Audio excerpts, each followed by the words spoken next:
Ordering off menu makes anyone look like a big shot. In some cases, a really big shot. This right here is a Texas-sized secret. How is this a secret, man? This thing's huge. Folks in the know get to enjoy some of the best inside scoops a chef has to offer. Kind of feels like you belong to a secret club that nobody else knows about but you. We can keep a secret, but I'd rather eat it. I don't think I'll ever look at a chicken sandwich the same way again. You gotta get the password. If you don't have the password, how are you gonna get into the secret menu? The secret's out. Don't tell anyone, but this food paradise is all about secret menus. It's a secret.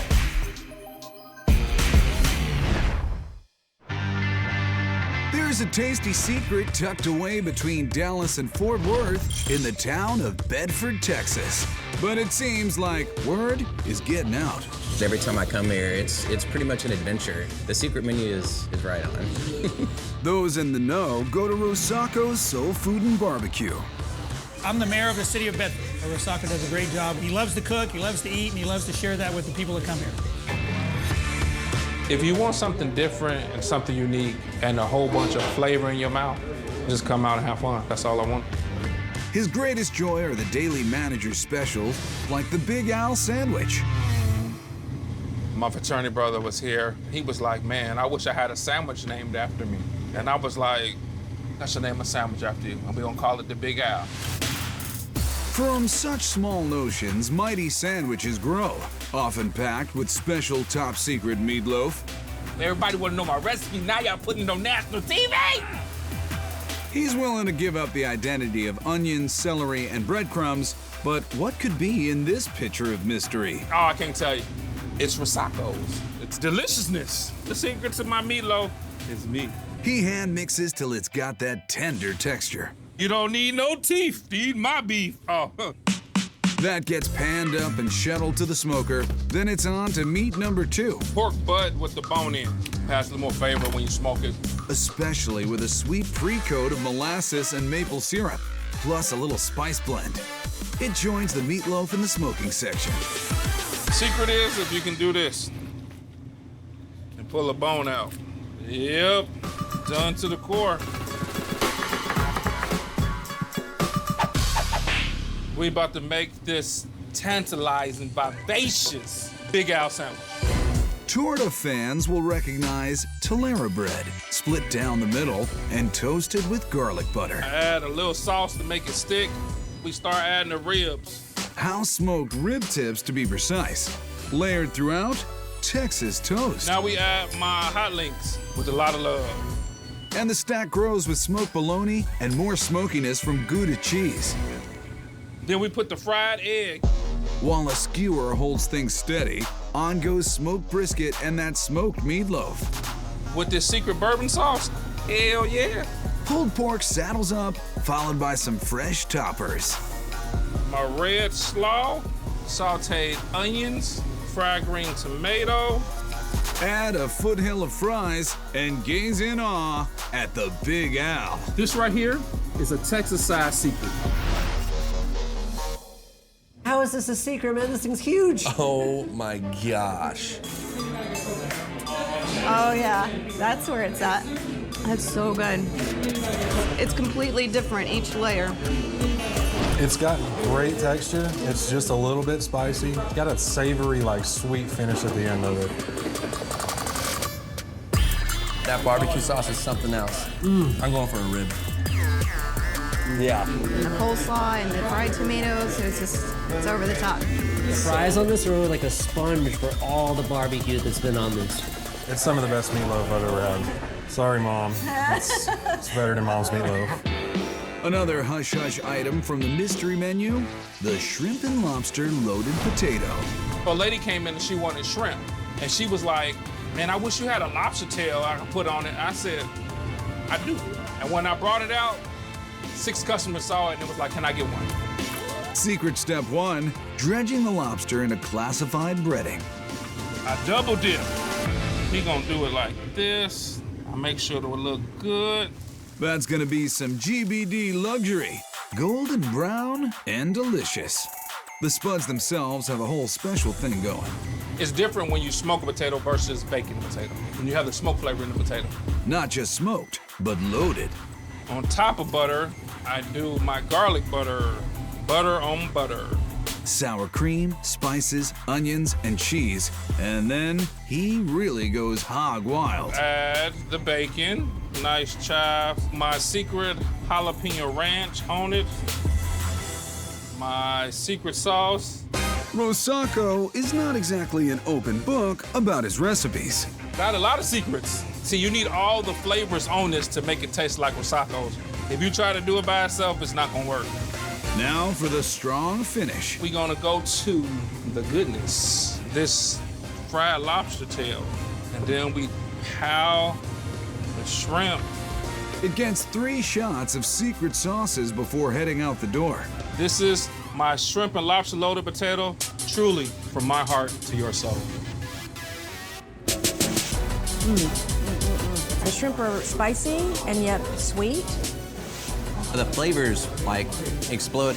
The shrimp and the lobster have this spicy thing going on, and then you go in for the potato, and the sour cream is cold. And it calms the spice in your mouth. He's got bacon hiding in here and chives.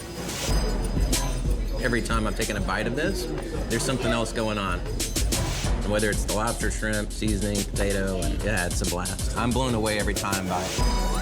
That's Rosacco's Soul Food and Barbecue, where the elite meet to discreetly eat secret treats.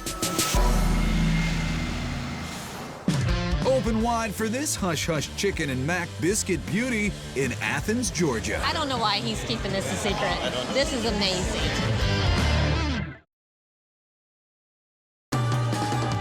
What's better than creative bar food?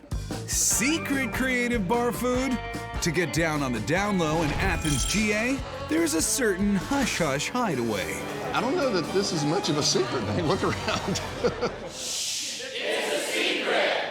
We can keep a secret, but I'd rather eat it. Sharing delicious secrets are the best, but then they're not secret anymore. And that's what's known as a catch-22. Catch-22 is all about creativity. It's a lot of fun. Catch-22 is about craft beer, craftier food. We're gonna do what we want, we're gonna blow your mind. Marine-turned-chef Richard Miley is in command of the kitchen at Catch-22. Getting out of the Marine Corps, I needed something to kind of have fun with it. He puts his endless ideas into chef's picks, which he makes up on the spot. The best ones go on to the secret menu. When we're cooking food for everybody and they're ordering chef's picks or they're ordering a secret menu item, if they know what they're getting, that's awesome. But if they don't know what they're getting, that's even better. You never know what you're gonna get. You just know it's gonna be delicious. Prepare yourself for the Fustercluck. It's a play on words. People get it. The name is spicy, and the drenched flour is even spicier. It's a cross between a Cajun seasoning and a Southwest blend. Spicier than a Southwest and not as hot as a Cajun. Next, he fetches a chicken breast from a 24-hour brine. Thighs just didn't seem big enough unless I put 2 pieces on there. We use the pickle juice as a brine, and it makes it a little bit saltier, makes it a little bit more moist, and it gives it that different flavor. He dusts it in flour and dips it in buttermilk. And then back into the seasoned flour. It will be crispy. Something to do with the buttermilk and the flour. Science. Can't argue with that. Or the boldness of buffalo sauce. Then Richard starts the mac and cheese the only way he knows how. Everything we cook in-house has bacon fat. Everything. I put the garlic and the chilies in there to get a little bit of flavor inside the fat because the fat is gonna get all inside the cream and the cheese. Next, the noodles hit the heat. Then we add our cheese, which is Manchego, smoked Gouda, and Parmesan. Nuttiness from the Manchego, and it's a harder cheese, and so is the Parmesan. Smoked Gouda is the one that's gonna cream it out a lot more. He makes this mac and cheese extra thick, so it can stack up in the biscuit bun made by Catch-22 baker Brittany, using butter, herbs, and plenty of shredded cheddar. Buffalo fried pickle brine chicken, and then the cider brine bacon, and then of course don't be shy with the mac and cheese. You gotta have a lid. A secret's so good, everybody gives a cluck. Oh my gosh. This is gonna hurt. My entire dinner plate is shoved into a bun. That's a biscuit bun. A lot of cheddar cheese flavor, very tender, fresh biscuit, buffalo sauce, the cheese from the mac and cheese, a little bit of the bacon. Excellent blend of flavors. When you put it all together, it just makes sense, and it's delicious. Pickle brining the chicken. It adds a lot of moisture, and I think it really locks in the flavors. There's so much going on. I feel like I could write a senior thesis on this. I don't know why he's keeping this a secret. This is amazing. Dishes this photogenic don't stay secret for long. Now you gotta follow the social. I'm not gonna text you. I'm not gonna send you a letter and let you know, or a carrier pigeon. Like, come on, man. Deliciousness is always trending. So check your feed and be sure to share the pizza wings. You sure this combo is gonna work? 2 bar foods? Definitely yes, because chicken wings and pizza. Coated in that Southwest meets Cajun spice blend, the chicken comes home to roast and fry. 12 wings in a flash fry, just to get them hot. Then Richard changes pizza ordinary sauce into pizza secret sauce using, guess what? Bacon fat, a little bit of garlic, a little red pepper flakes, pizza sauce, a little bit of balsamic glaze. With the red pepper flakes, it's gonna heat it up just a little bit. With the balsamic, it's gonna cool it down with a little bit of sweetness. Then it's flaps down into the deliciousness. Sometimes with a secret menu item, I'm just winging it. The sauced wings get maxed out on mozz and punctuated with pepperoni. Back in the oven until the cheese melts. Sauce is hot, wings are hot. All you're doing is melting the cheese and getting the pepperonis gonna curl up just a little bit. Those big pizza pie flavored wings put the more in amore. And a little bit of fresh herbs and red pepper flakes. Pizza wings, a secret you can share with your friends. We have like wings and pizza. Peens, it's peens. So This thick sauce and is the best wing sauce I've ever had in my life. I love the fact that you've got a really crunchy texture to the chicken wing, but you still got the sauce and the pepperoni and all that going on. I've never had a wing pizza before, you? It's a perfect complement with your alcohol. You can share them. You can share them. That's winter chicken dinner. Athens knows that the best kind of secret is the kind you share and eat at Catch 22. I am definitely in food paradise. You'll need to know the password to order the giant burgers off this literal secret menu in Orlando. Oh my God, you just cannot have a better burger than this. For this monster-sized short rib in New Rochelle, we'll just tell you, the password is beefy. The meat is really tender. It falls right off the bone. Ordering off menu can make you feel like a boss. And down in Orlando, Florida, they make you feel like your boss's boss at Teak Neighborhood Grill with an entire menu that's literally secret.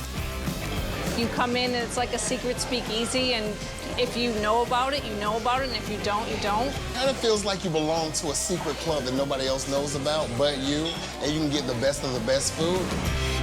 Owner John Purcell took the concept of the secret menu item and gave it a polished teak finish. We built some boxes, we put our menu in, and we deliver those boxes to the guests. And then the guests will get a key, they'll unlock the box, and then they'll open it up and they'll have the underground secret menus in there. How does one get their hands on the mystery box? You gotta get the password. If you don't have the password, how are you gonna get into the secret menu, you know? Don't worry, the password, which changes every month, is blasted out on Teak's social media. At the top of today's classified cuisine list is their Nacho Burger. Executive Chef Ricky Demers, let's get covert. You think about that big plate of nacho that you would normally order through any other menu, but we actually put it all on a burger. This beautiful hot mess is built on a beefy base of Ricky's chili. So we're gonna start out with the ground beef, and we're gonna put our dry ingredients in first because we really want that to permeate the meat. Au jus mix, chili powder, and a taco seasoning pack give it the salty, spicy 1-2. I'm looking for a little bit of heat in there, obviously from the chili powder. The au jus has got a lot of salt base in it. Wrapping the veggie side are roasted red peppers and onions. So now we're gonna put our wet in, and that's gonna consist of crushed tomatoes and our marinara sauce. What are nachos without ooey gooey queso blanco? Chef Ricky builds a patriotic roux. You know, I love the taste of American cheese. The reason why is it's melty, it's gooey, it's really easy to melt quickly. He brings that to mouth-watering melticity, then gets his patty on the grill. I'm gonna put my pretzel bun down, I'm gonna check the consistency of my queso blanco, and I do a traditional French technique called nappe. Take some of the coating on the back of that spoon, and I'm gonna run my finger across it. Now, if the cheese does not run down the back of the spoon, that means it's nappe. And Ricky readies that bun. You can't have nachos without sour cream, so that's why we put it on the bottom and the top of our bun. Burger, chili, queso, salsa, jalapenos, and tortilla strips complete the nacho puzzle. This is our nacho burger on our secret menu.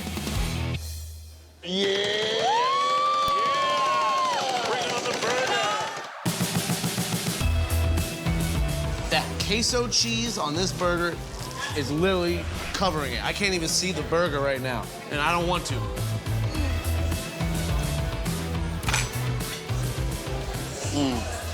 Oh my God. You just cannot have a better burger than this. So thick, so juicy, flavorful, the best. The cheese is nice, it's gooey, and it's really good. And I love this burger, especially the crisp pretzel bun. But these jalapenos hot. This jalapeno hit you right away. Then the coolness, freshness, crispiness of the onions and the tortilla strips.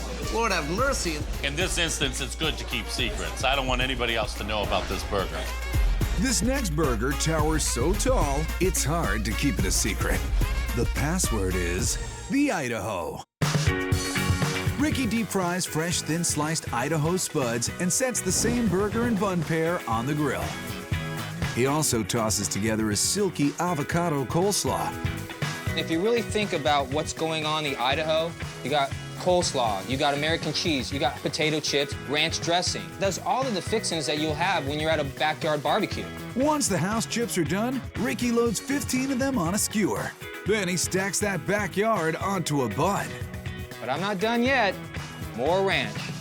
If you're ever in Orlando, come take a peek at our Idaho. Oh my gosh, look at this. This looks amazing. So I can't wait to dig in. We'll do a little Scooby-Doo maybe and smash down WWE. That's good. This is how you have to eat it. It just is. It's so good. The avocado dressing is amazing. Nice and crunchy. If you love chips in a sandwich, this is the burger for you. Teek's over-the-top burgers make you want to tell the world. But for the sake of secrecy, try to keep it to yourself.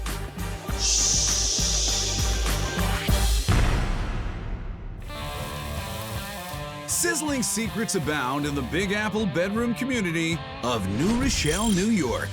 But the worst-kept secret is now a local legend, Smokehouse Tailgate Grill.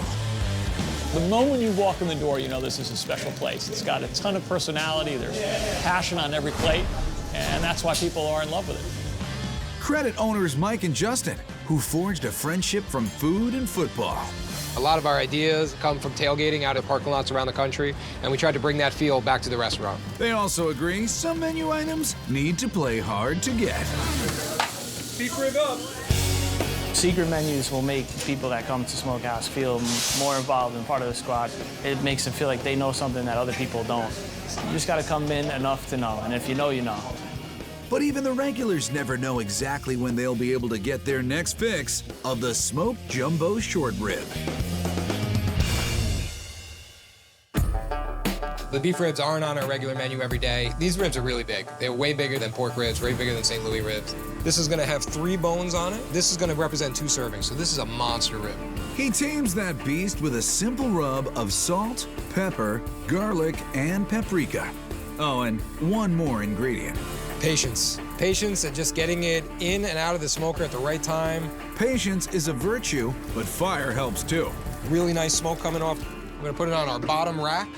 I like to go right around here, gets a nice even smoke, and that's gonna sit there for about 5 hours. Mike passes the time blending his signature sauce, featuring veggies, a whole rack of spices, and you never saw this coming, apples. It's gonna give it a real nice sweetness without adding too much sugar to the recipe. And this secret spice up, cloves. We really wanted our recipe to taste like nothing you could find on the shelves, and cloves really added a totally different flavor profile. Molasses, ketchup, and mustard join the party, along with power tools. Smells great. Right on point. Then let's get back to that rib. That's looking real nice, got real nice color on it. So I'm just gonna score that silver skin a little bit, and then once it's loose, as long as it's cooked correctly, I can just peel it right out. And then we're just gonna go halfway through. And that's what a short rib's supposed to look like, even in a parking lot. Mike glazes the rib with his Apple Jack sauce and plates it with cornbread and collards. Now let's go public. It's hard to keep a rib this big a secret. Good rib. That's a huge rib. It's as big as your head. It's really juicy. The meat is really tender. It falls right off the bone. It makes me feel like I'm back home in Texas. Mouth-watering barbecue sauce. A little tangy, a little spicy and sweet. I've never tasted anything like this before. I feel like now the secret's going to be out and we'll all benefit as a result. And this hidden gem may soon be working every day because Mike and Justin just can't hide from this happy fact. New Rochelle's best kept secret is out. You better bring friends to this Las Vegas Italian joint, because these are secrets you gotta share. Oh my God. I'm speechless. Then there's a secret sweet and savory stack up at this LA donut hole in the wall. Chicken and waffles got nothing on me.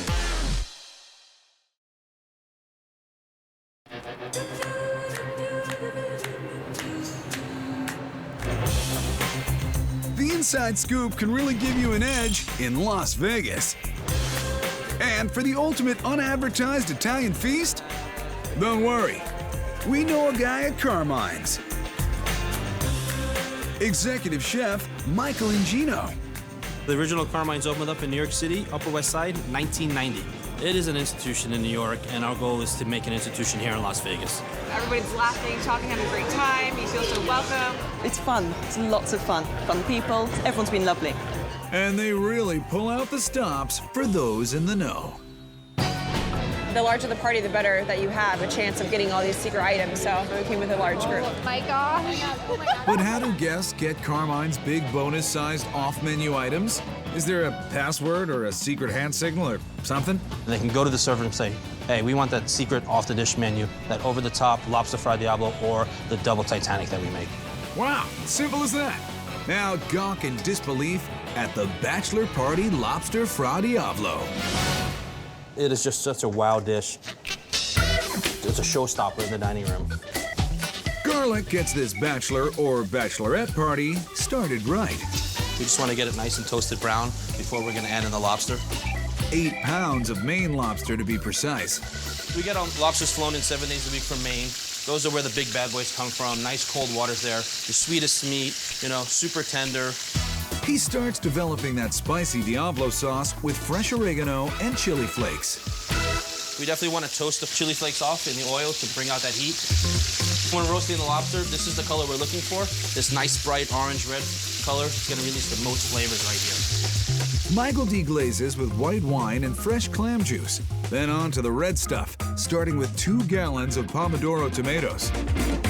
The size of the Pomodoro, the sweetness, the acid level, we don't want it too acidic, but we don't want it too sweet, so they're really good tomatoes grown just for us. We're gonna add some of our marinara that we make. Next, a boatload of seafood. We're gonna add about 1 pound of little neck clams. These are Penn Cove mussels. They're great, they're tender, they're plump. For this dish, we use Gulf shrimp from Mexico. They are the sweetest, most tender shrimp out there. Our last step, now that the shrimp are almost cooked, we're gonna finish with the rest of our herbs. As in fresh parsley and basil. The linguine is fini, so Michael constructs his magnum opus. I think I got all the lobsters out. I got about 8 pounds of lobster in there right now. Pound the clams, pound the shrimp, pound the mussels, 2 gallons of sauce. That's Carmine's Bachelor Party Lobster Fra Diablo. Biggest seafood score in Las Vegas. I'm just looking at those lobsters. I'm getting very excited over here. The hearty sauce mixed with the seafood is amazing. The lobster, obviously, everybody loves lobster. So delicious. I can't stop eating that lobster. That lobster is sweet, juicy, absolutely amazing. My favorite is the mussel. Nice, just tender, just kind of melts in your mouth, you know. Sauce is beautiful. Tastes so fresh. The tomatoes, the chilies, it's really delicious sauce. Feel free to go overboard on a supersized secret dessert, the Double Titanic. This is our ice cream sundae on steroids. Health nuts take note. There's fruit. Right now, we're gonna make the candy pineapple portion of this dish. We're gonna start off with a little bit of butter.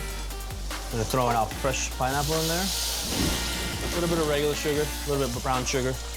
The heat of it's gonna bring out the natural sugar from the pineapple. This is just gonna put it over the top. Just in case you don't get enough sweetness from the chocolate brownie base, there's 11 scoops of ice cream. Bananas all around. Then like 20 scoops of house-made whipped cream, chopped hazelnuts, fresh strawberries. Then our candy pineapple that we made. Prepare for an ice cream headache the size of an iceberg. It's the Double Titanic. Oh my God. It's just so rich because you have like the chocolate ice cream, the chocolate brownie, and then a little bit of chocolate drizzle in between. Fantastic, I love it. Just getting a scoop of the chocolate and then diving into the brownie was awesome. The combination of the whipped cream and the pineapple together. It's very rich, but it's delicious. Usually I stick to about 9 scoops of ice cream, but when I saw that they had 11, I thought, why was I only doing 9? How does the secret menu at Carmine's Las Vegas stay secret? Let's just say they have ways of keeping customers quiet. I'm speechless. I'm There really it is. speechless. This is the first time she's speechless.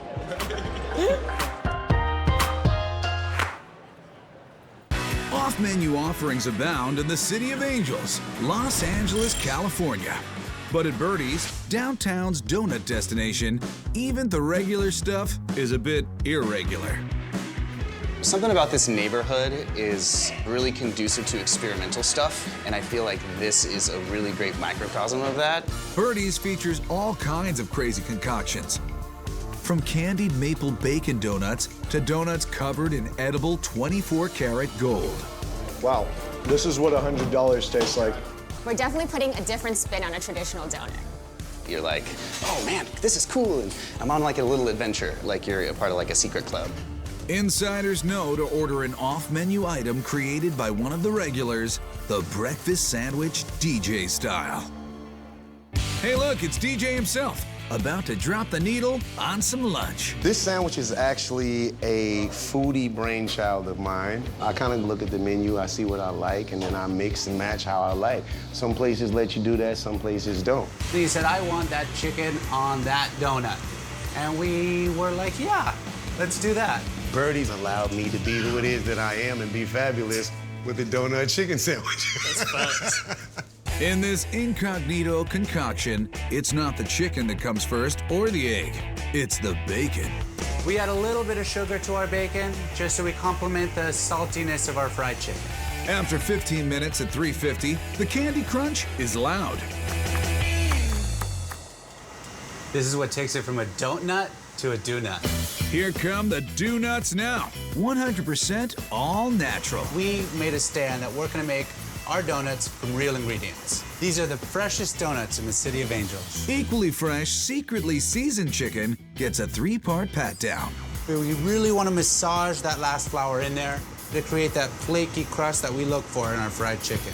The chicken dives into the crust maker while cool donuts are bathed in maple icing and showered with bacon. Application complete, Chef Jake receives his building permit. We take our donut here and carefully slice right through the middle. Next, we're gonna take our chipotle mayonnaise, a little bit of spice, gonna add a little kick and help with our deeply caramelized onions. With a crown of melted cheddar, the chicken settles in and welcomes more of that candied bacon and an over-easy egg. It's off the menu and into my belly. It's our donut chicken sandwich. It's like a symphony of stuff. There's so many things going on. Chicken and waffles got nothing on this. The egg, it gives it that real breakfast vibe. The chipotle mayo adds a savoriness to it. It's really snapping, it's really good. The salty bacon and the sweetness of the donut, they fight together, but it's really tasty. You get a big bite of that sugary glaze, and then you get the savory with the chicken and the bacon, and it get like tart and smoky and sweet. I don't think I'll ever look at a chicken sandwich the same way again. You don't want to lose or miss anything. Like, it's just all amazing. What's the secret to the best breakfast sandwich in LA? Do it with a donut. The secret's out. You'll be rocking and rolling to this Ohio-style pizza with a secret in SoCal. It tastes like lasagna without the pasta. It's fantastic. Right.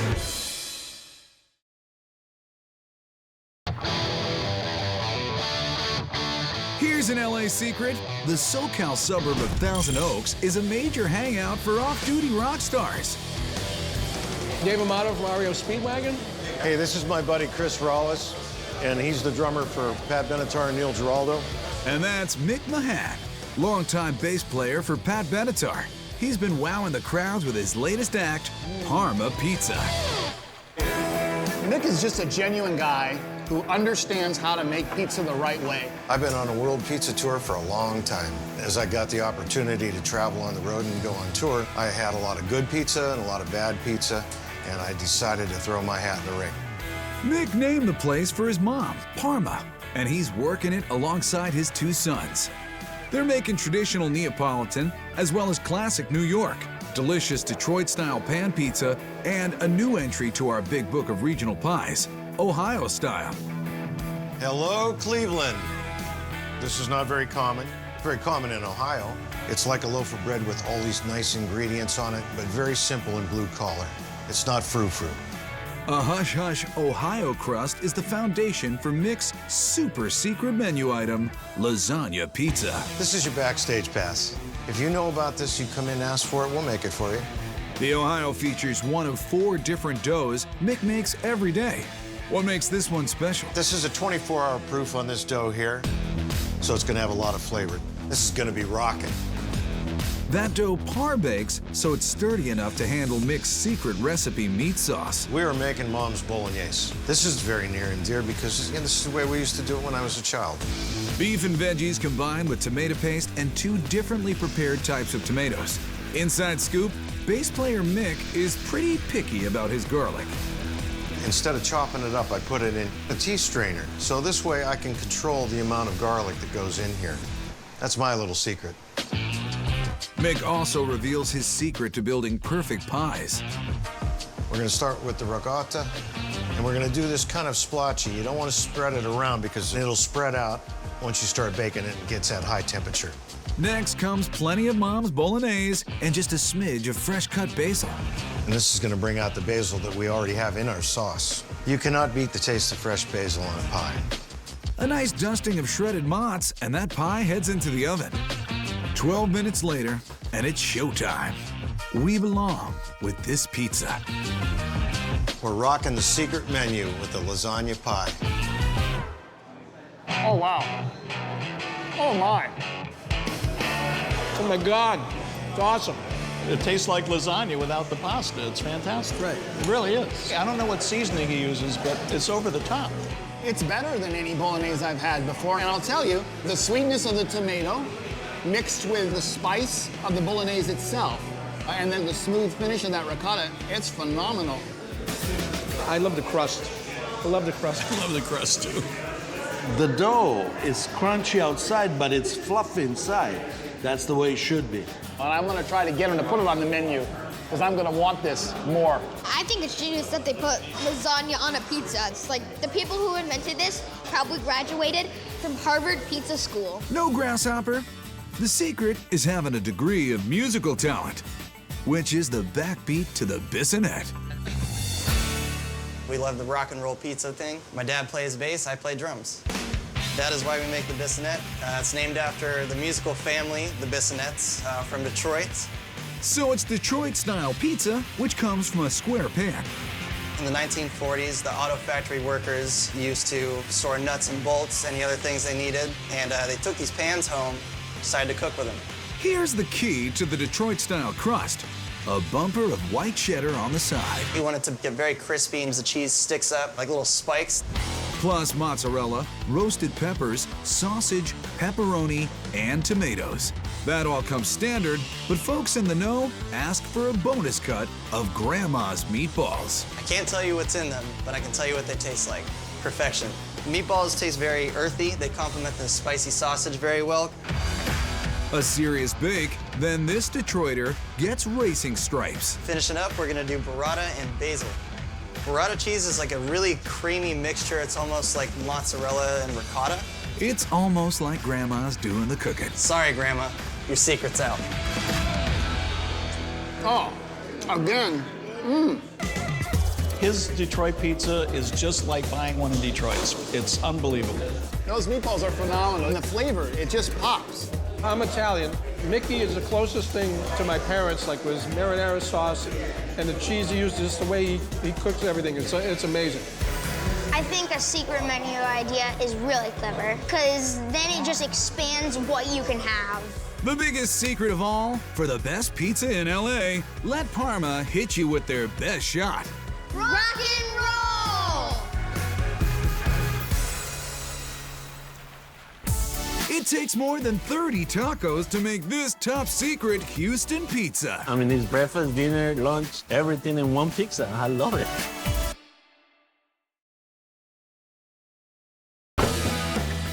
Barbecue may be the official food of Texas, but over in Houston, people are hopping off that merry-go-round for the Mexican specialties at Tacos A Go-Go.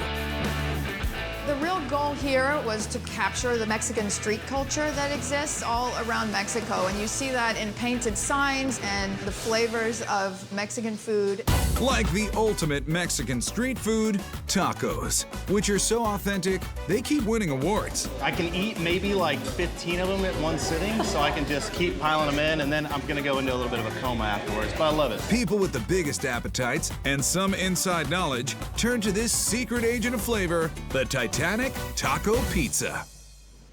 The idea came from someone out there in Houston who challenged a bunch of taco restaurants to make a taco pizza, and we took her up on it. The we is Chef Maribel Gomez, who didn't settle for topping an Italian pie with traditional taco ingredients. She built her pizza from a vast array of actual tacos. We have the street tacos, the carne guisada, chicken fajita tacos, bacon cheese, chorizo cheese, and potato cheese. People loved it, and immediately we started getting requests for it, which we really were not prepared for. So the folks at A Go-Go danced into the land of off-menu specials. But if you call ahead, Chef Maribel will make you the pizza of your life, and hers, which has always included cooking. I had to learn when I was little because my mother passed away when I was 4 years old, so my dad used to work doubles all the time, so he said, okay, you guys have to eat, so I'm gonna teach you how to cook. Traditional dishes like guisada. Guisada means a stew. It has a smoky flavor and a little spicy. She gets that flavor going with premium beef, lots of garlic and onions, and chipotle peppers. You can use these peppers for a lot of different recipes. It has a really, really good flavor. She adds a raft of other spices, tomato paste, and beef broth, all of which seems to do the trick. Oh, yeah. Perfect. I'm hungry already. The guisada simmers away while Chef Gomez seasons chicken breast and gets it grilling. Like about 2 minutes on each side, but make sure to butterfly your chicken breast first, because otherwise the meat maybe can be raw, and you don't want that. Her perfectly cooked chicken is prepped fajita style. Then it's breakfast time 3 ways: potatoes and eggs, bacon and eggs, and chorizo and eggs. It has a guajillo pepper. It's a little spicy and sweet, and it has a chile de árbol. It's not as spicy as the other one, but spicy. Teeny tortillas hit the grill. Why so small? That's the tacos that you get in Mexico City, 1 bite. So make sure to order at least 20. Let's start with 10, which are topped with the breakfast scrambles and Monterey Jack. The next 10 are layered with lettuce, the grilled chicken, cheese, and pico. Then it's Hello Guisada. Oh, that smells to die. So good. The guisada tacos are topped with queso fresco, chopped onions, and cilantro. You cannot have a Mexican taco with no cilantro. It's the main ingredient on your tacos. Let's make a pizza now. Enter the crust, which has been baking for 15 minutes, and its co-star, frijoles. My refried beans are my pizza sauce. It cannot be a Mexican pizza with tomato sauce. It has to be beans. Tiny tacos are like the ultimate pizza topping, garnished with guac, pico, spicy salsa, and crema. The secret is out. The best of both worlds, taco pizza. Whoa! The meat was so tender, it fell apart instantly. I mean, it was amazing. Oh! I don't eat beef, but I ate it today, and it's bomb. It's really good. It's tender, flavorful. You know it's good when you don't normally eat it, and you eat it. I mean, it's breakfast, dinner, lunch, everything in one pizza. I love it. I can tell each one of these were handmade, and everything is so fresh. It tastes like my grandma made it. I love it. That's the lowdown on the taco a-go-go they keep on the down low. So call ahead and make a date. Love at first sight, I'd have to say. I've never had that before, but I think I've finally found it. Now that you're in on the secret, make sure to spread the word. Nothing's off menu in Food Paradise. We're obsessed with sandwiches. Stacks of brisket or hot chicken on a buttered bun. Obsession. Very meaty, very rich, cheesy, spicy, salty, everything you want in a sandwich. I will dream about the sandwich, I will. Bread plus meat and a fistful of fixins always makes for great eating. Obsession. You can stack it with whatever you want. There's no limits. I want to marry this sandwich. Obsession. Best sandwich ever. Oh, yeah. My mind is blown. To all other sandwiches, you lose. In case you hadn't heard, in Food Paradise, we really love to indulge our sandwich obsession. The best in Southern food is even better on a bun. And in Nashville, Tennessee, Southern-style sandwiches are music to your mouth at Edley's Barbecue. We love this place. Every time I come in here, I feel like I'm walking into my Nana's kitchen. They have remarkable Southern food, and they've really perfected that Southern hospitality. Will Newman was finishing law school when he heard the call of the Q. All I was thinking about was a barbecue sandwich, and it just kind of clicked. I had a strong love and passion for barbecue. So he opened Edley's with head chef Brett Tuck. You know I make good sandwiches. Look at me. I'm a man-wich. Brett gave slow-smoked brisket some new best friends. Tuck in to the Tuck Special. It's a Tuck Special named after me. Just a huge, filling sandwich. It's an American thing. You gotta have a sandwich. He takes a big, beefy brisket and trims it into shape. Then he scores it for tenderness. Next, the house rub. So this is gonna give us a unique Edley's flavor that nobody else in the country has. Brett spreads it thick, getting all the cuts and crevices. They got the paprika, the sugar, the onion, the garlic powder, and a couple other things I'm not gonna tell you about. Got some Oompa Loompa hands, we're ready to go in the smoker. Perfect time for making pimento cheese. His mom's recipe mixes cream cheese instead of mayo in with the pimentos. Pimentos are gonna give it a little bit of heat, but the habanero cheddar is really what's gonna kick it up a notch. Brett purees the base, then pours it into the cheddar. This feels great. This is gonna be some good pimento cheese. Then the belle of the butt, barky, bouncy brisket. It should fall apart in your mouth. Those juicy slices are just begging to be sampled. With a roll of butter, a brioche bun gets toasty on the flat top. It's sandwich session, so you better have good bread. And a good egg to boot. That's gonna get that yolk all over the brisket. You're gonna love it. Throw a little bit of rub on top. The charred but squishy bun gets a barbecue sauce swirl, followed by a brisket pileup and an egg over easy. Then we gotta add a little bit more barbecue because we are in Tennessee. A zig of the red and a zag of the white. White gives it that creaminess, it mixes with that yolk of the egg. It's gonna be awesome. We're gonna throw some pickles on here. All sandwiches need a pickle. Finally, that fresh-made pimento cheese. Slide it over that soft, warm bun, and that's gonna go right on top. I'm Tuck, this is my sandwich. Prepare to get tucked in. Easy, guys. You guys are in the splatter zone. Very meaty, very rich, cheesy, spicy, salty, everything you want in a sandwich. Oh, yeah. This is my favorite sandwich in Nashville. Probably my favorite sandwich I've ever had, ever. Wow. You got your sweetness from your barbecue sauce, and then you have your little tang from your pimento cheese. It really mixes well. Oh, I'm obsessed with this sandwich. I will dream about the sandwich, I will. For Tuck's take on the spicy Nashville obsession, dare to tear in to the hot chicken. I love this fried chicken sandwich. It's juicy, crispy, got the jalapeno ranch, the sweet slaw, a lot of spicy rub on top. It's phenomenal. The chicken gets hammered. Then Brett adds jalapeno juice to the traditional buttermilk brine. Because I'm a genius. After a double tender super soak overnight, the poultry takes a powder in seasoned flour and cornstarch. As you can see, that's gonna be some good chicken. Deep frying is followed by honky-tonkin' in the hot rub. Instead of more oil, Brett tosses it in hot spices. A lot of cayenne, a lot of peppers, and a little love, you know, the usual. Onto that brioche bun goes tender chicken and crunchy coleslaw. Then, obligatory pickles and creamy hot jalapeno ranch. Edley's hot chicken sandwich, if you ain't had it yet, you don't know what obsession is. This is my favorite hot chicken sandwich in town. I mean, look how big this sandwich is. The sandwich has the crunch. The texture is perfect. It's moist, perfectly cooked, just the right amount of heat. The heat's really good. More mellow, but it's still starting to creep on now. So I'm gonna take a little sip of beer here. This is some of the best Nashville hot chicken I've ever had. For Southern-style sandwiches at their most hospitable, head to Edley's. To all other sandwiches, you lose.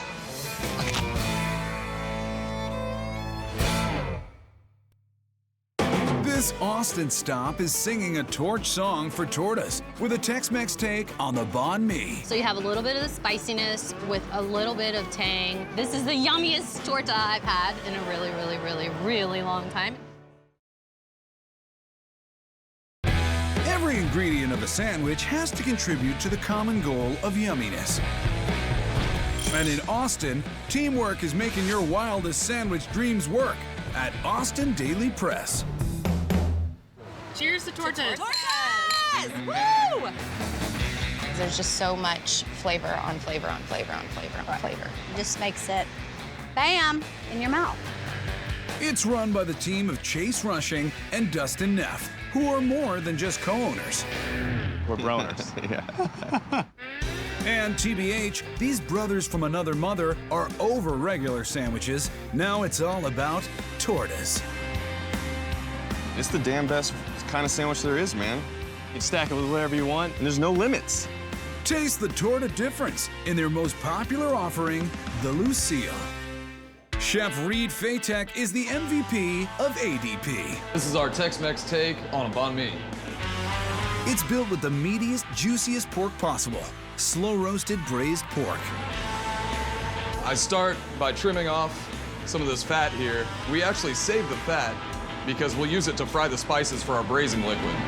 The sugared-up cubes caramelize in the oven as Reed turns to the braising liquid, brashly combining bold flavors like garlic, Morita chili, molasses, cumin, fenugreek, bay leaf, and our lead seasoning, lemongrass. Got a nice, very light lemony flavor, and it's also got a little bit of bitterness to it, a little bit of herbaceous, earthy notes, grassiness, if you will. When those perfectly caramelized cubes meet the fancy strained braising liquid and then go back into the oven for further discussion, the results are like, wow. Oh yeah, it's got some great caramelization on top. We need an exotic condiment. Say something in a ginger chimichurri? Ginger is kind of something that you expect from an Asian dish, but this also brings in some of the flavors from the south of the border that we like as well. Like garlic, jalapeno, cilantro, green onion, mint, and lime zest, blended till smooth. Next, a big round Tolera roll sops up some garlicky olive oil, gets a good grilling, and then a coat of another cool condiment, aioli, infused with ají amarillos. That's a yellow chili. It's big in Peruvian cuisine. So we'll use some fresh cucumber. This adds a lot of crunch and brightness to the dish. Escabeche subs in for the usual pickled daikon, then raw onion, our lemongrass pork, and purple cabbage. Last, we'll put a little ginger chimichurri on top. Austin Daily Press's Lucille. This Texas banh mi is the bomb.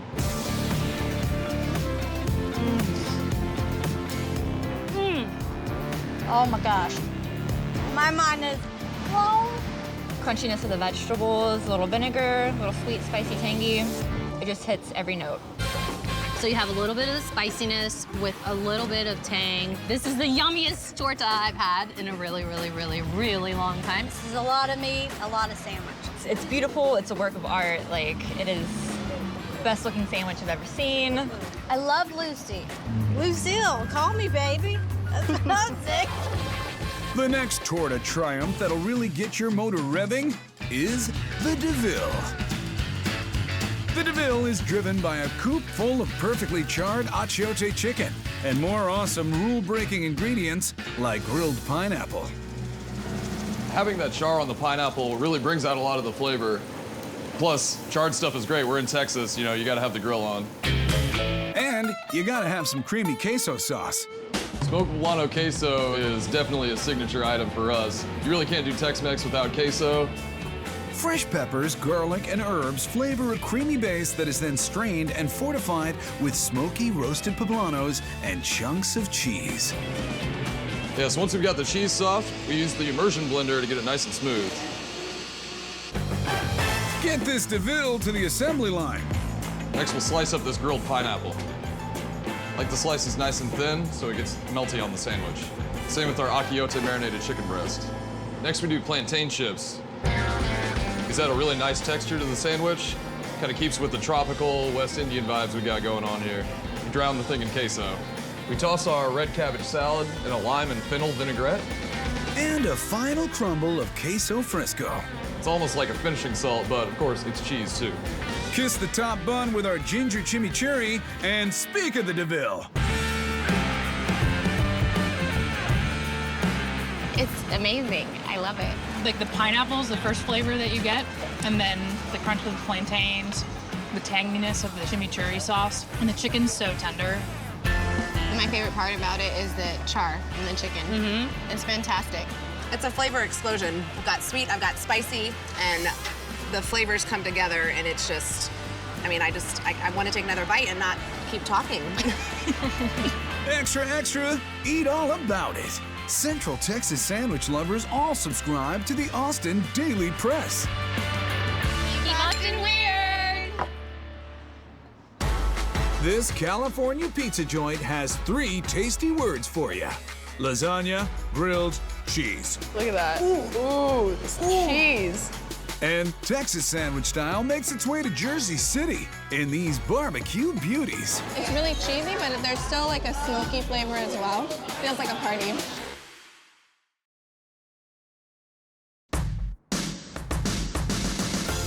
Some of the most amazing sandwiches are hiding where you'd least expect them. Such as a pizza joint in Rosemead, California, known as Rose City Pizza. Best sandwich ever. Oh, yeah.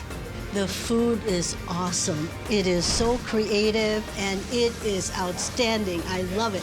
Owner Brian Natayo puts massive amounts of creativity into his super stacked grilled cheese sandwiches. Grilled cheese is better than a normal sandwich. It has so many components: the butter, the cheese, the melt, the gooiness. The noodles, the sauce, the meat. Oh my!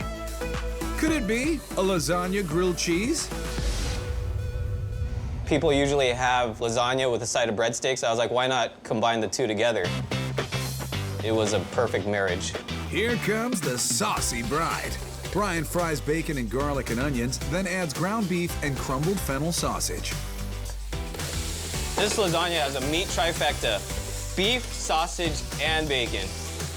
After some fresh, juicy tomatoes, snappy basil, and a pinch of sugar, comes the seasoning and shredded carrots.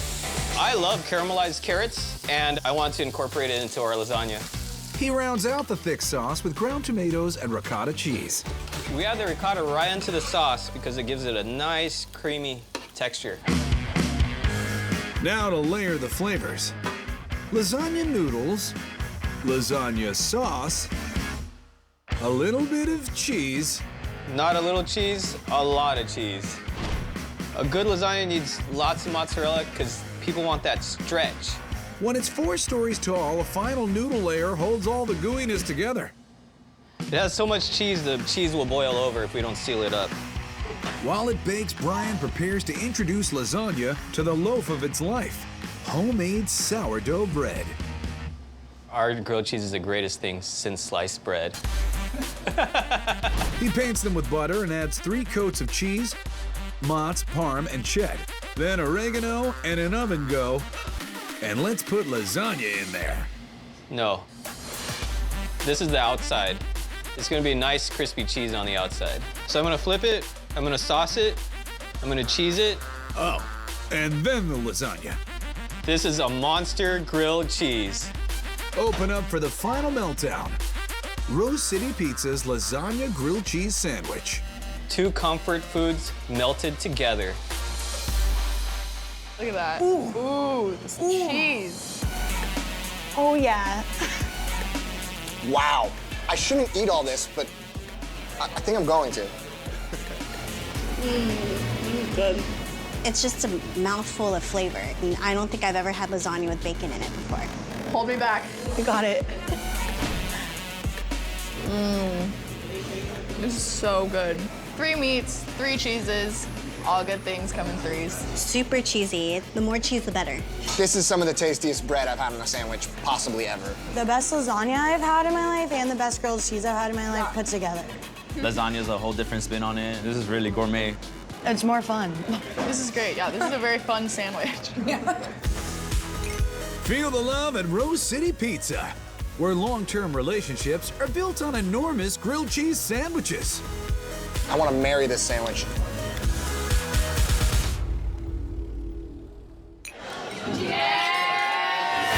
Hey, Garden State barbecue buffs. Did you know, sandwiched between New York City and Newark, in Jersey City, New Jersey, there's a big old taste of Texas.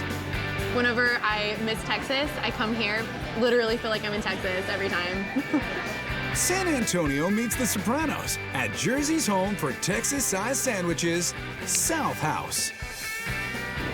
Owner David Hoynesy traded the Rio Grande for the Hudson and brought the food he grew up on. Sandwiches are comfort food because all of us, since we were little kids, been having sandwiches. So we brought a little gritty soul of Austin and brought it to the heart of Jersey City.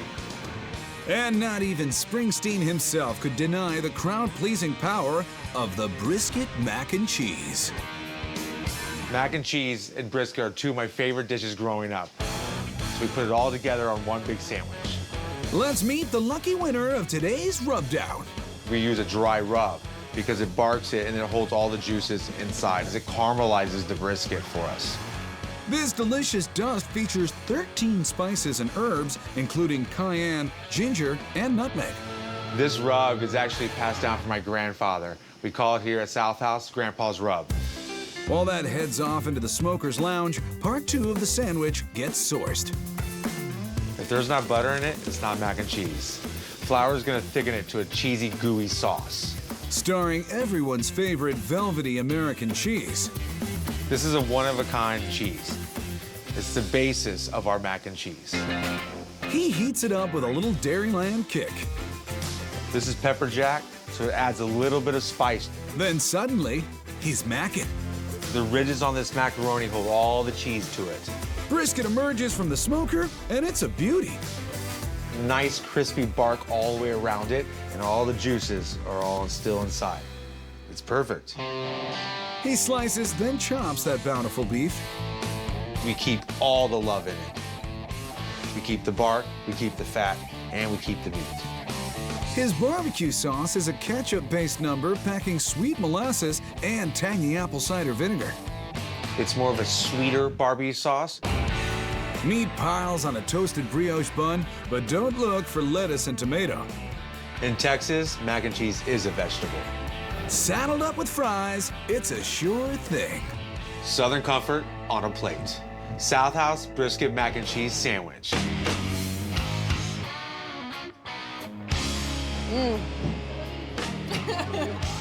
That is a lot of sandwich. Who puts mac and cheese on a sandwich? It's really cheesy, but there's still like a smoky flavor as well. Feels like a party. This is probably half a cow. I'm into it. The bun is also amazing.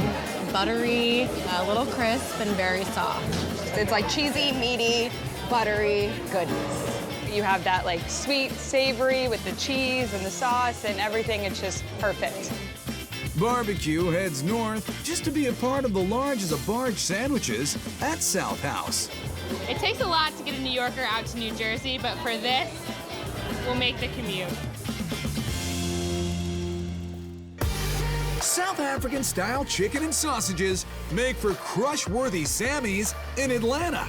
Oh my gosh, I love their chicken so much. And at this Detroit brewery, they're obsessed with finding ways to sneak beer into everything.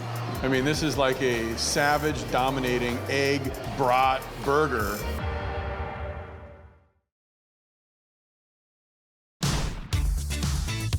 Some sandwich spots are like a whole way of life. In Atlanta, that special place is called Zunzi's.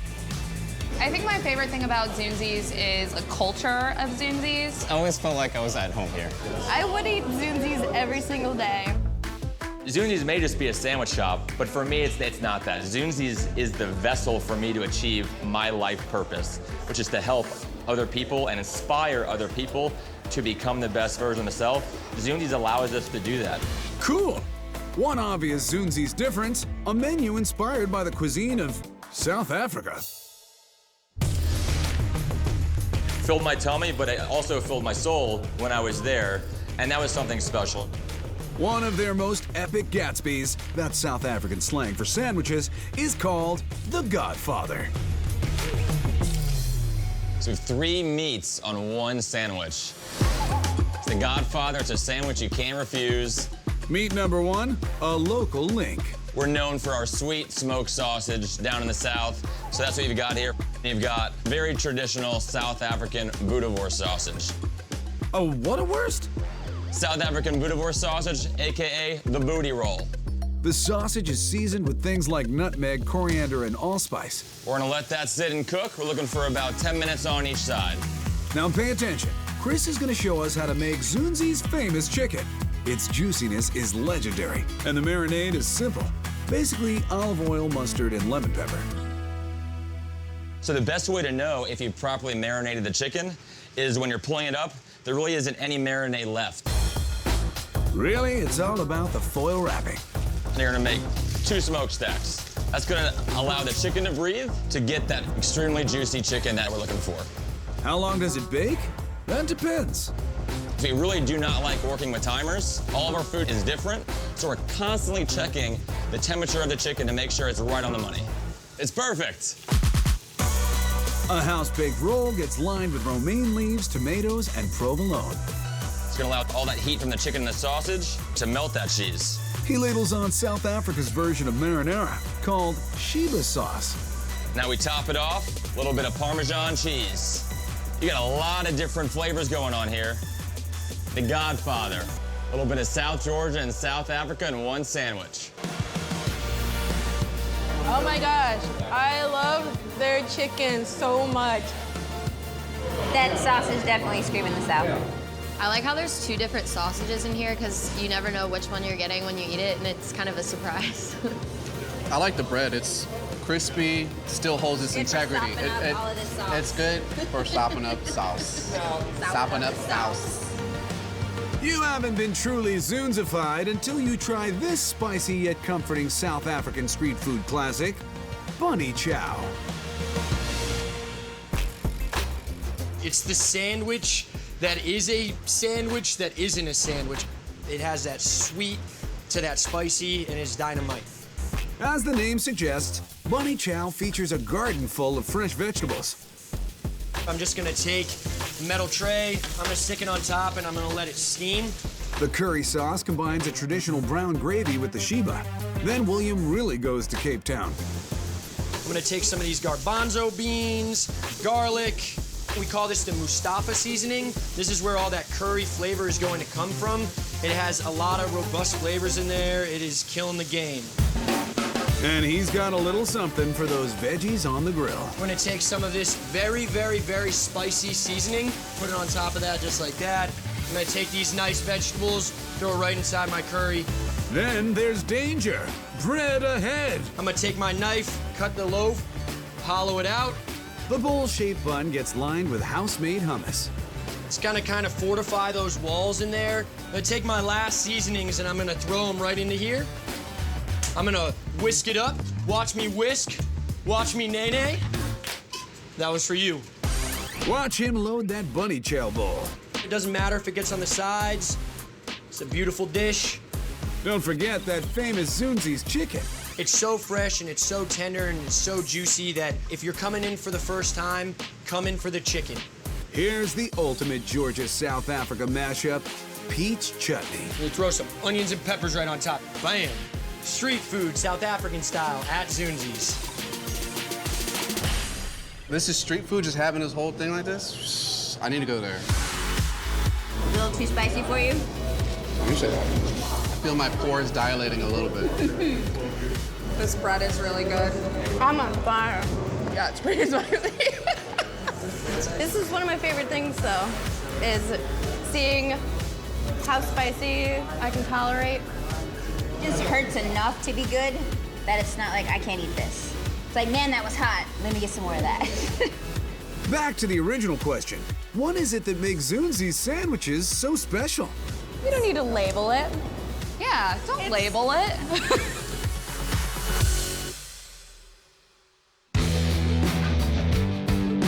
The union of crafty sandwich and cold craft beer has diners in Detroit obsessing over Atwater Brewery and Tap House, where the city's forgotten history flows freely. Everyone knows Detroit is Motor City. We actually are Beer City because there was 40 production breweries pre-Prohibition here, more than anywhere else in the country. Thanks to Atwater, the Suns are back, baby. And at any given time, we'll have somewhere between 12 and 30 beers on tap. But what else are they going to get along with that? They're going to get sandwiches bursting at the seams, like this gargantuan two-meat combo, the Atwater Burger. This kind of dedication to awesome food is why I eat here. The Atwater Burger is the all-American burger that pairs perfect with our Atwater's lager. Gotta have the beer with it. And not just with it, let's tap into the details with Chef Brian. We tried to figure out how much beer can we put into one sandwich, and then we came up with this burger. And how'd you do it? By adding beer braised caramelized onions and a beer brat, which has our beer cooked in it, and it's also cooked in beer. There's always room for more beer. That drunken duo hits the flat top. I love the sound of grilling onions in the morning. Along with some sober sauerkraut. You mix it together so that you can get the beer into the sauerkraut. Spoke too soon, and it doesn't take long for them to get cut off. While they rest, Brian seasons up a half-pound artisan patty. That's quite a blend there. It's different kinds of dehydrated vegetables, salt, pepper, and some secret spices. You're gonna be punched right in the mouth with a whole lot of flavor. A few minutes on the flat top, and that burger's ready for some sharp cheddar, a fried egg, and look at that, house-made Pilsner. We squirt it all around.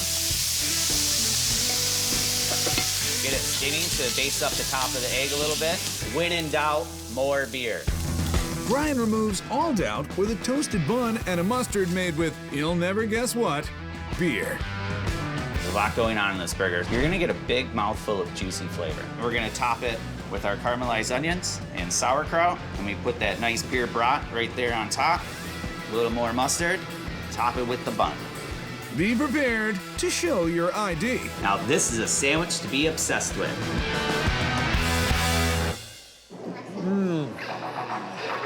And this is like a savage, dominating egg brat burger.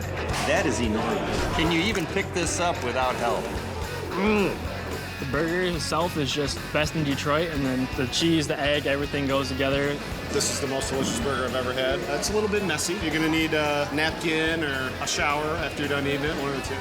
This is like the complete German heritage with the brat and the sauerkraut meeting with the hardcore Detroit atmosphere. You got a little bit of Germantown in the D.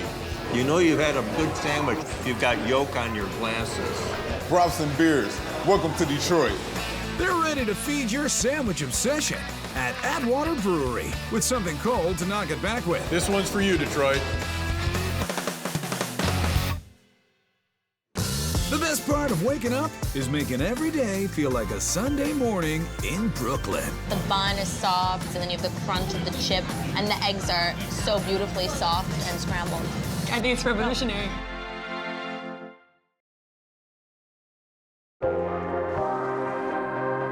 If If the sun is coming up in New York City and your sandwich obsession is still going strong, head over the bridge to where every day is like Sunday at Sunday in Brooklyn. The restaurant is about our favorite day of the week. Sunday was our day off, so we decided instead of just sleeping all day, we would celebrate the day. Go to the best brunch, go to have cocktails with friends. Really just get like the best of whatever we could in Brooklyn. The only thing Brooklynites love more than Sundays is sandwiches. I love sandwiches. I mean, like, if I could choose probably one of my last meals, it'd probably be a sandwich. Especially one particular day brightener, the egg and sausage sandwich. I come from Long Island. Before school or on the weekends, we'd always have an egg sandwich, bacon, egg, and cheese on a roll. That's a very classic thing to do in Long Island, so I wanted to make something that was kind of reminiscent of that time period for me. Crispy house-made potato chips on a sandwich are about as throwback as you can get. Timing is everything when the chips are down. As it starts to turn brown, you want to pull them out so that they don't get too dark because the potato will get a little bit bitter. So we're just going to season them right out of the fryer with salt. They also get a dash of pimentón, which is? It's smoky Spanish paprika. Has amazing flavor. And for me, adds to the depth of, you know, an egg sandwich. Ketchup is great, but smokiness is better, I guess, right? Upward to the next flavor level, a sausage patty also made in-house. This is a breakfast sausage. There's sage, there's maple syrup, garlic, salt. Fried eggs are all the sandwich rage these days, but Jamie opts for something mellower and yellower. The secret to scrambled eggs, really, not to overcook them, obviously, and then just a little bit of salt and pepper, that's it. Here to envelop our sandwich like a warm hug, a fluffy brioche. I like it when the sandwich comes warm, especially the bread part. When you wake up in the morning and you're trying to have an egg sandwich, it's really nice to touch warm things, hot coffee, warm egg sandwich. And melty Gouda cheese atop our sausage patty, accessorized with a spicy aioli and a little gochujang. It's almost like a fermented chili paste, so it's got a little bit of umami to it and some like salt and sweetness at the same time, so it's really hitting all the aspects of fully rounded egg sandwich. On go our soft eggs, topped with the crispy, sophisticated chips and a jaunty brioche cap. Sunday in Brooklyn's egg sandwich, breakfast done right. Oh my God, the egg's so perfect. You can't get an egg like this at any other breakfast sandwich. I don't know what they do to it. It's like explodes in there. It's amazing. Yeah. There are so many Saturday and Sunday mornings where I wake up and I'm like, I could really use a burger. Yes. But like, I don't really want a burger, I want this. The bun is soft, and then you have the crunch of the chip, and the eggs are so beautifully soft and scrambled. And also, it's really rare to see like chips like that on a breakfast sandwich. Like, it never really happens. I think it's revolutionary. It's a really good hangover sandwich. Yeah. There's a problem, this is the solution. Mm-hmm. How I felt. More between the buns fun that will leave your taste buds humming? Sunday in Brooklyn's roast beef sandwich. My dad was a roast beef sandwich guy, and on the weekends, we'd pick up some sandwiches from the deli, and then we'd watch football. It's a flavor memory that I can't part with. That journey down flavor lane starts with brining roast beef and then marinating it in Worcestershire sauce. So after about a half an hour of marination, we're gonna go right into the spice mix. A mixture of smoked paprika, mustard seeds, black peppercorns, caraway, juniper, everything that's got that really tasty steakhouse flavor. That beefy flavor bomb roast until it's a perfect rare to medium rare. It's perfect. You need to let it cool a minute to get those slices paper thin. If it's too thick, it'll be a little chewy. If it's too thin, you'll lose that meaty texture. Like we said, fried eggs are a sandwich must these days. This one's about ready to meet meat and bread. First, we're gonna put the black pepper aioli on the sandwich. Next, we'll put the roast beef on. Nice and juicy, still pretty rare, medium rare. You can see you still have all the spice on the outside. I feel like a real roast beef eater only eats their roast beef rare. That juicy beef is backed up by zippy pickled banana peppers and smooth, sharp cheddar, because sandwich science is all about balancing flavors. Right, Chef? That's what I'm saying. The texture parade continues, crispy potatoes, gooey egg, and a crunchy sour garlic dill pickle. Sunday in Brooklyn's roast beef sandwich. It's obsession worthy. Yeah, I think I gotta put my hair up for this. So messy, but so good. Nothing worse than a well-done roast beef sandwich. This right now, you're right, it's like butter. Yeah. It's like a butter sandwich. The potato crisps give it the crunch, which is so nice because everything else is so soft and savory, and then you get the crunch, which is really nice. Any egg on a sandwich is perfect.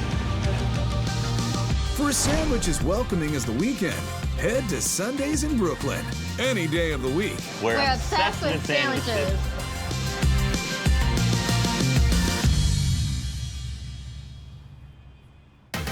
Folks in Maine have always been obsessed with one thing in their sandwiches. Lobster meat, lobster meat, lobster meat.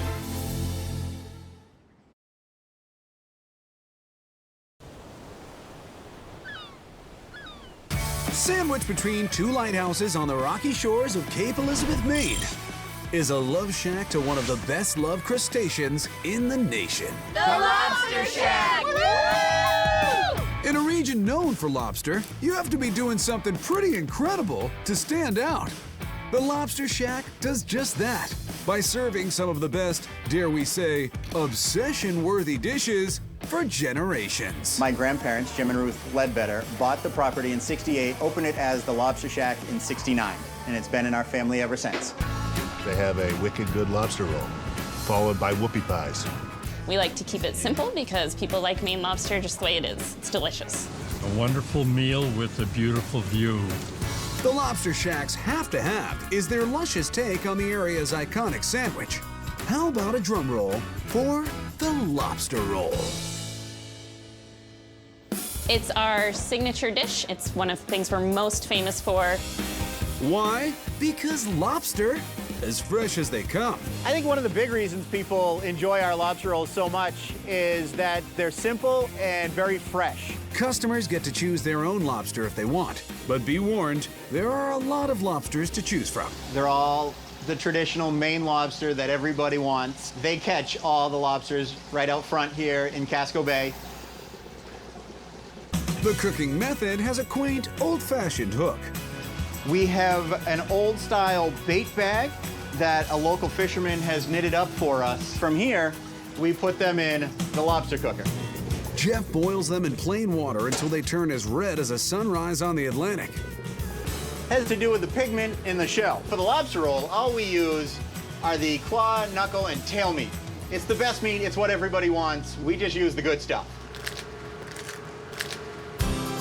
He breaks off all the best pieces into succulent chunks and gets a buttery bun good and grilled. And while that is toasting, I'm gonna cut up some of the meat. Go liberal on that lobster. It's our Maine obsession. Jeff lays down a crunchy fresh bed of lettuce. And then we take some fresh lobster meat, put it on top. Wait, what? You're not gonna mix it with mayo? It is just basic, fresh seafood. And we put a little squirt of mayonnaise on top. You can have it on the side, you can have it with butter instead. It's totally up to you. A lobster sandwich come true. Anything else? A little splash of paprika for color. Lobster roll, the sandwich of the sea.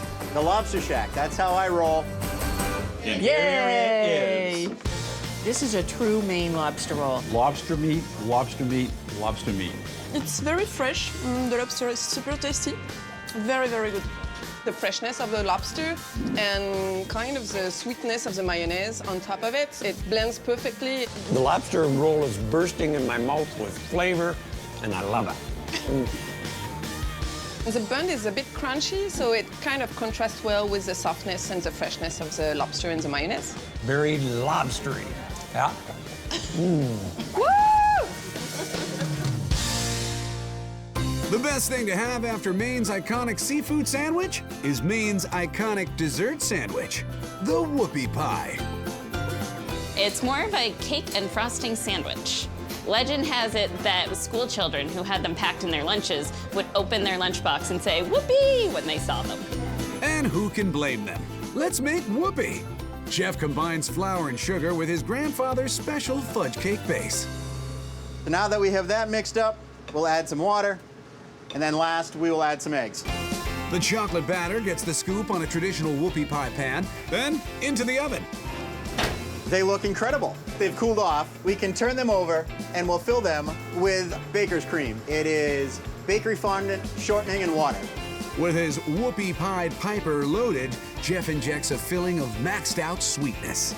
It's an old-fashioned frosting, similar to a regular cake frosting. It's just much thicker. The only thing better than chocolate is sandwiches made of chocolate.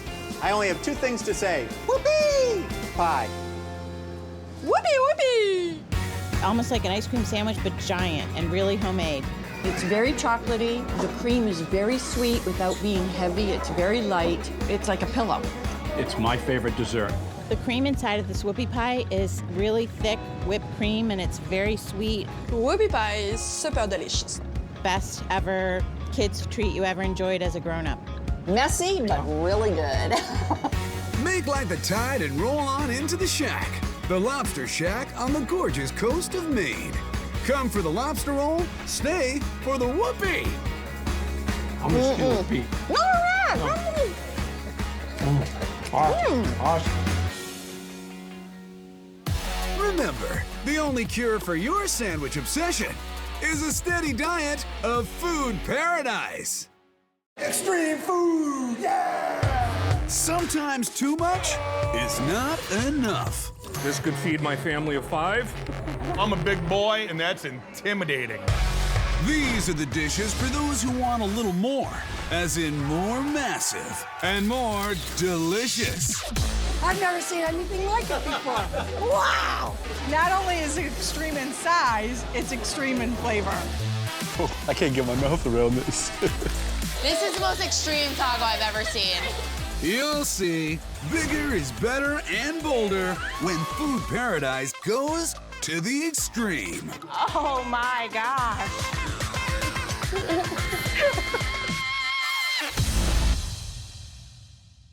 Just northwest of Chicago, deep in the heart of deep dish country, there's a smokin' oasis in Crystal Lake, Illinois, where they take barbecue brunch fun to the extreme.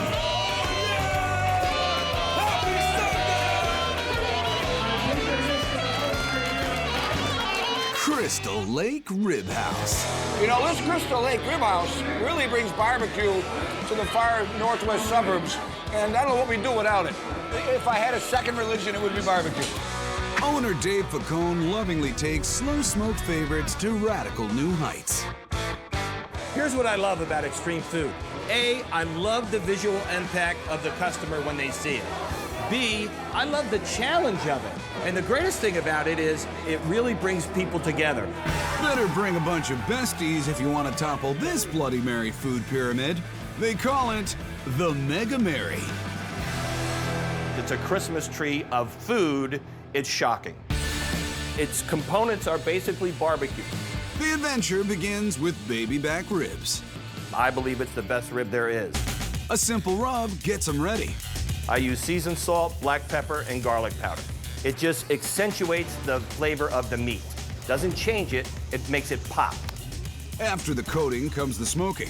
Meanwhile, a rub with more heat and more sweet flavors some half chickens. We want it to taste like chicken, but we want it to pop a little bit. So same thing as we do with our ribs. We're not gonna overpower it, we're just gonna be light and lively with it. Boom, done. The perfectly smoked meats go to the grill, and a mop of diluted barbecue sauce gives them char power. So our ribs are done, our chicken's done. I'm just about ready for my first Bloody Mary of the day. Only the custom Maple Mary holder can handle the 15-pound beast of a feast. It has everything. Except celery. We don't put celery in here. Everybody puts celery. So, almost everything. Dave gets a quiet assist from Sam and works from the inside out. So these are the mundane items that are almost like demanded in there. Pickles and olives, fruit cocktail, shrimp cocktail, and even more pickle power. The next level's a meat and cheese fest with bacon and egg and more morning faves. We take a little French toast, a traditional item that everyone's going to enjoy. Waffles. It's breakfast, it's brunch. With sausage sliders and rib tips, we enter the meat stage. Well, no, we're not in the meat stage yet. Make that the fried stage. Fried cheese, fried poppers, and fried chicken. Followed by an onion ring orbiting a sausage. Then a couple sliders and more phenomena. Now we're going to take it to the extreme and build the outside of this Mega Mary. Dessert first. Dave skewers an entire bakery. Donuts to holes and muffins to buns. So now we've got some sweets on there. Now we're gonna go to our meats. For a well-balanced meal, he puts half a chicken on each side and splits the ribs. Just one way now to make it more mega, more meat. Here's our New York strip, 12 ounce, medium rare. Double cut pork chop, ready to go. We're gonna have to go sideways because we're not gonna fit everything if we went long ways. Here's a 4 ounce beef rib. It gets a broad on one side and a dog on the other. We are definitely testing the law of physics. Topped with a Danish and a big old soft pretzel. And now we're ready to pour. 8 ounces vodka. Blended with Crystal Lake's own mix of tomato juice, spiked with Sonoran sauce. And this is the Mega Mary, the world's most extreme cocktail. Look at the size of that thing, man. This could feed my family of 5. You get a drink, a garden, and a stockyard. Breakfast, lunch, and dinner, and dessert all in one. First, I see the meats, and then I see the sweets. I can't wait to dive in. I'm a big boy, and I'm looking at that, and that's intimidating. Just plump and juicy and flavorful. Best barbecue ever. Perfect seasoning all throughout. You're still tasting chicken here, but you get the flavor of the rib house. The meat is tender, smells heavenly, tastes even better. I got a bratwurst on my Bloody Mary. Life is good. This is just perfect because it's just enough of a spice, but it's not so much that I feel like my mouth is on fire when I'm done drinking it. Never seen, eaten, or drank anything quite like this. It's off the charts. For extreme eats on an extreme drink, Crystal Lake Rib House has everything you need and then some. All I need after this is a nap. Things were pretty laid back in the San Diego area city of El Cajon until classic American food started feeling the funk. Thanks to funky fries and burgers. This is extreme, and this is what funky fries and burgers is all about. Absolutely funking amazing. Yeah, we're definitely not funky fries for no reason. Loaded fries, loaded burgers, the works. Owner Sebastian Halleck takes fun to the extreme with pumped-up versions of familiar favorites like burgers, milkshakes, and fun. It's easy for people to say that they have extreme food, but you gotta back it up with the flavor. Everything on the menu is a mouthful in more ways than one. Like the 4x4 barbecue bacon cheeseburger on mac and cheese patty surrounded by a double order of buffalo chicken mac and cheese tater tots, otherwise known as the quad burger. If you're gonna go big, you gotta go extreme, and this thing is extreme. It's all made from scratch, starting with chicken. With some salty secret seasonings, the chicken gets funky in a marinade of orange juice and oil and vinegar. Once this chicken marinates overnight, this chicken is gonna be the perfect complement to the quad burger. The burger's buns are fried patties of macaroni and cheese, made from macaroni and cheese. We're definitely not afraid to get cheesy around here. Oh, and cheese. Then salt sprinklings and secret seasonings, followed by a handy mixing technique. I'm a mac Seuss. Sebastian shapes the mac patties with his special press, and after an overnight chill, they get coated. We're gonna give it a little bit of egg wash right here, and then we are gonna dip it in our breadcrumb mix. These are not your grandma's breadcrumbs. These are special breadcrumbs right here. Special blend, a few different kind of breads, some seasonings. Get a nice crisp coat on there. Get it nice and crispy for the fryer. With his buns fried, he brings a whole herd of Angus beef to the grill. We're gonna give it a little brush with some butter and Worcestershire, and then our house seasoning. Then we're gonna add some grilled onions to this quad burger. Sebastian gets the patties to the flat top and starts stacking. All right, now we're gonna top it off with some bacon. Keep in mind, this is all for one hamburger. Cheddar melts on top, and then it's on to a barbecue-sauced mac and cheese bun. In between each patty, we're doing 2 onion rings. This is the Leaning Tower of Funk. At the tippy top, he adds extra barbecue, ranch, and the bun's better half. Finish it off with a little bit of freshly fried, crispy tots. His grilled chicken got buffaloed and mixed with mac and cheese, making the ultimate top for the tots. I've had people drive all the way from Fresno to have this stuff. Then he rounds up a whole ranch covered in buffalo. Stay funky, San Diego. Whoa. Dang. Oh my God. Oh, yes. Burger, burger, bacon, bacon, bacon, burger, bacon, cheese, onion ring, special sauce. Oh, I can't get my mouth around this. It's got mac and cheese, and it's crunchy. Mmm. Is there chicken in here too? Oh, the buffalo chicken is out of control. It's like utopia to the taste buds. The buffalo sauce gives it a little spice, a little kick once it hits your mouth. It's a nice pop of flavor. It's ooey, it's gooey, it's tangy, it's creamy, it's ummy, it's miles of mac and cheese. Classic American fare gets extremely funked up at Funky Fries and Burgers. Food so good, you just gotta dance. Miles and miles of mac and cheese, miles and mac and cheese. In New York, an extreme play on chicken parm brings new meaning to abundanza. I've never seen a pizza this extreme, ever.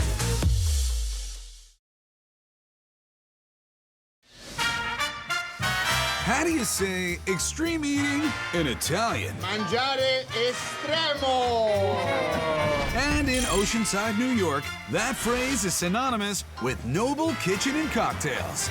In a less is more world, owner Rob DeSanto still believes more is more. We didn't really reinvent the wheel, we just made it better.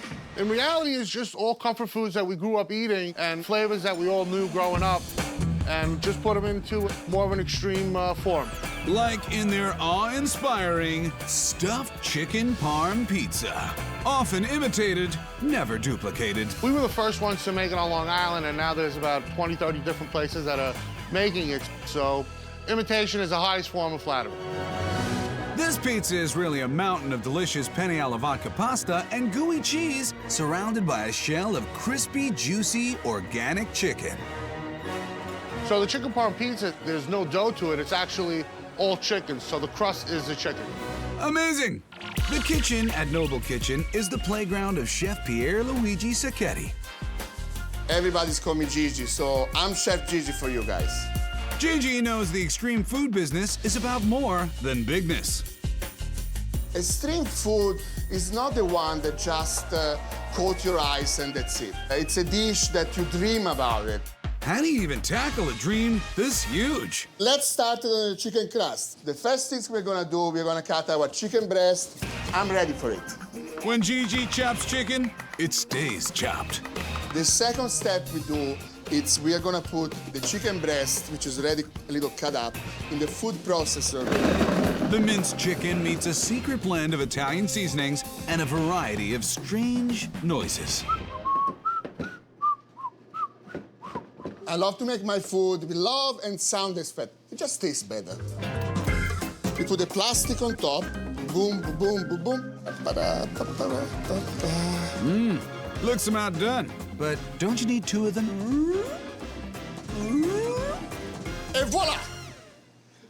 Two of them. While our pair of meat crusts firm up in the freezer, Gigi blends the stuffing. We have our vodka sauce, our penne pasta. Seems pretty straightforward so far. And now comes the magic. I put this inside the bowl, so this is the first pizza crust. As you see, it has to be malleable, otherwise it doesn't work. The bowl bends the chicken crust into shape so it can cradle the cheese. What kind of cheese? Mozzarella. More cheese. It's raining cheese. Gigi layers in the penne, adds the top meat crust, and freezes the whole thing again until... It's time to bread it. So I have my flour, I have my egg wash, I have my panko. Dip, dip, dip, and into the fryer. It emerges GBH, golden brown and humongous. A bonus cascade of vodka sauce is followed by more mozz. Final touch, crispy prosciutto. Now that's a stuffed chicken parm pizza. Mangiare estremo. Oh my God, that is ridiculous. This is the most extreme dish I've ever had in my life. And not only that, it tastes amazing. It's like your three favorite things: chicken parm, pizza, penne, mozzarella. It's incredible. Oh my God, so good. Amazing, indescribable. It's crispy, there's so much cheese, the pasta's amazing, everything is amazing. You've got the crispiness from the chicken parm, and then you have this delicious homemade vodka sauce and this tender penne. It's unbelievable. The prosciutto, the cheese, it's heaven on earth. The chicken's cooked perfectly. The cheese is gooey. The pasta is unbelievable.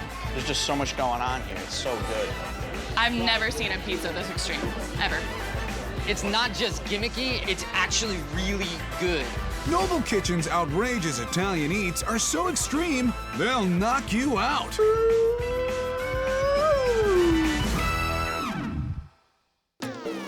They're raising the roof on the most extreme taco in New York City. I've heard of taco trucks. This is a truck-sized taco.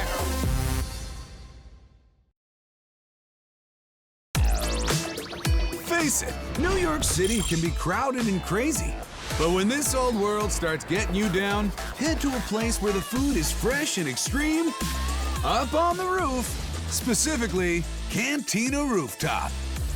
Everything in here is just over the top. It's great. You're drinking, you're laughing, your butt off with your friends, having amazing food. Extreme Big Apple, extreme rooftop. This is where you want to be. Maybe because they're mixing up mega cocktails inside giant watermelons served with a side of fireworks. This drink blows my melon. The big margarita is something that you cannot have just one time. You're gonna keep coming back and repeat on a weekly basis minimum. There's nothing better than watermelon margaritas on a rooftop. People love extreme margaritas because they want to see something different. And on top of that, they taste great. That Margot is big enough to wash down an equally enormous meal. The 8-pound taco. It's about 8 pounds of crazy. And you sit there and you're just like, how am I gonna eat this? But you do, because it's amazing. That's thanks to the imagination of Chef Saul Montiel, who's been working kitchens since his teens. Our food is focusing on Mexican street food. We want our customers to come here and have something that they never see before, and everybody love it. Introducing the chicken. Actually, all of them. This is 3 pounds of chicken, but we need another 3 pounds of chicken for my taco. So we're gonna do 6 pounds of chicken. Chef Saul knows bigger isn't better unless there's big flavor to back it up. We marinated with chile guajillo, chile de árbol, which is one of the hottest peppers that I know. And for taste, also morita pepper. I'm gonna do a little bit of salt and olive oil. That's not your everyday Mexican flavor packet. It actually took us like 2 weeks to come up with this and a lot of eating. After that, we make it for regular customers, and the impression they were like, wow, what is it? Look how juicy and crispy this chicken looks. That's the way we want it. Also pretty perfect, the Titanic taco shell. But what high-tech device could make one so big? These turn into this, Mexican technology. An 18-inch house-made tortilla is loaded, secured, and submerged. It's a fast fry. So I did one side now, I'm just gonna take the chef off. And now you let it sit for 1 more minute, and it's done. The biggest taco shell in the Big Apple. On to the biggest salsa in the Big Apple. Cut of an onion, right there. We're gonna add some tomatillos in it. I will do 2 avocados per 4 tomatillos. And salt, maybe 2 ounces of fresh squeezed lime juice. Plus garlic, cilantro, water, and power. My favorite sauce, tomatillo sauce, the extreme sauce. So now I'm gonna try it. There we go. Just what I wanted. Building materials ready, construction begins. The first thing to put on our taco, it's lettuce. We're gonna do a little bit, okay? Because I don't need that much lettuce, as you can tell. And then we do chicken, nice and warm. And then I'm gonna do cheese, Chihuahua cheese. It's similar to Monterey Jack cheese, but it's actually from Chihuahua. It's one of my favorite cheeses. Plenty of pico, crema, and Saul's tomatillo sauce. Now, what's that? Morita sauce, 3 types of peppers, and a lots of love. He does the whole thing again and again, and he's still not done. What I have here is one of my favorite cheeses, queso fresco. It's very crumbly, it's tasty, a little bit on the salty side. Another cheese, Oaxaca, adds a melty mozzarella texture, while some tang arrives via pickled onions. But the envelope pushing continues with 3 entire avocados, sliced radishes, cilantro, and sauces on the side. Cantina Rooftop Extreme Taco. Come and get it. This is the most extreme taco I've ever seen. I've heard of taco trucks. This is a truck-sized taco. Oh my God.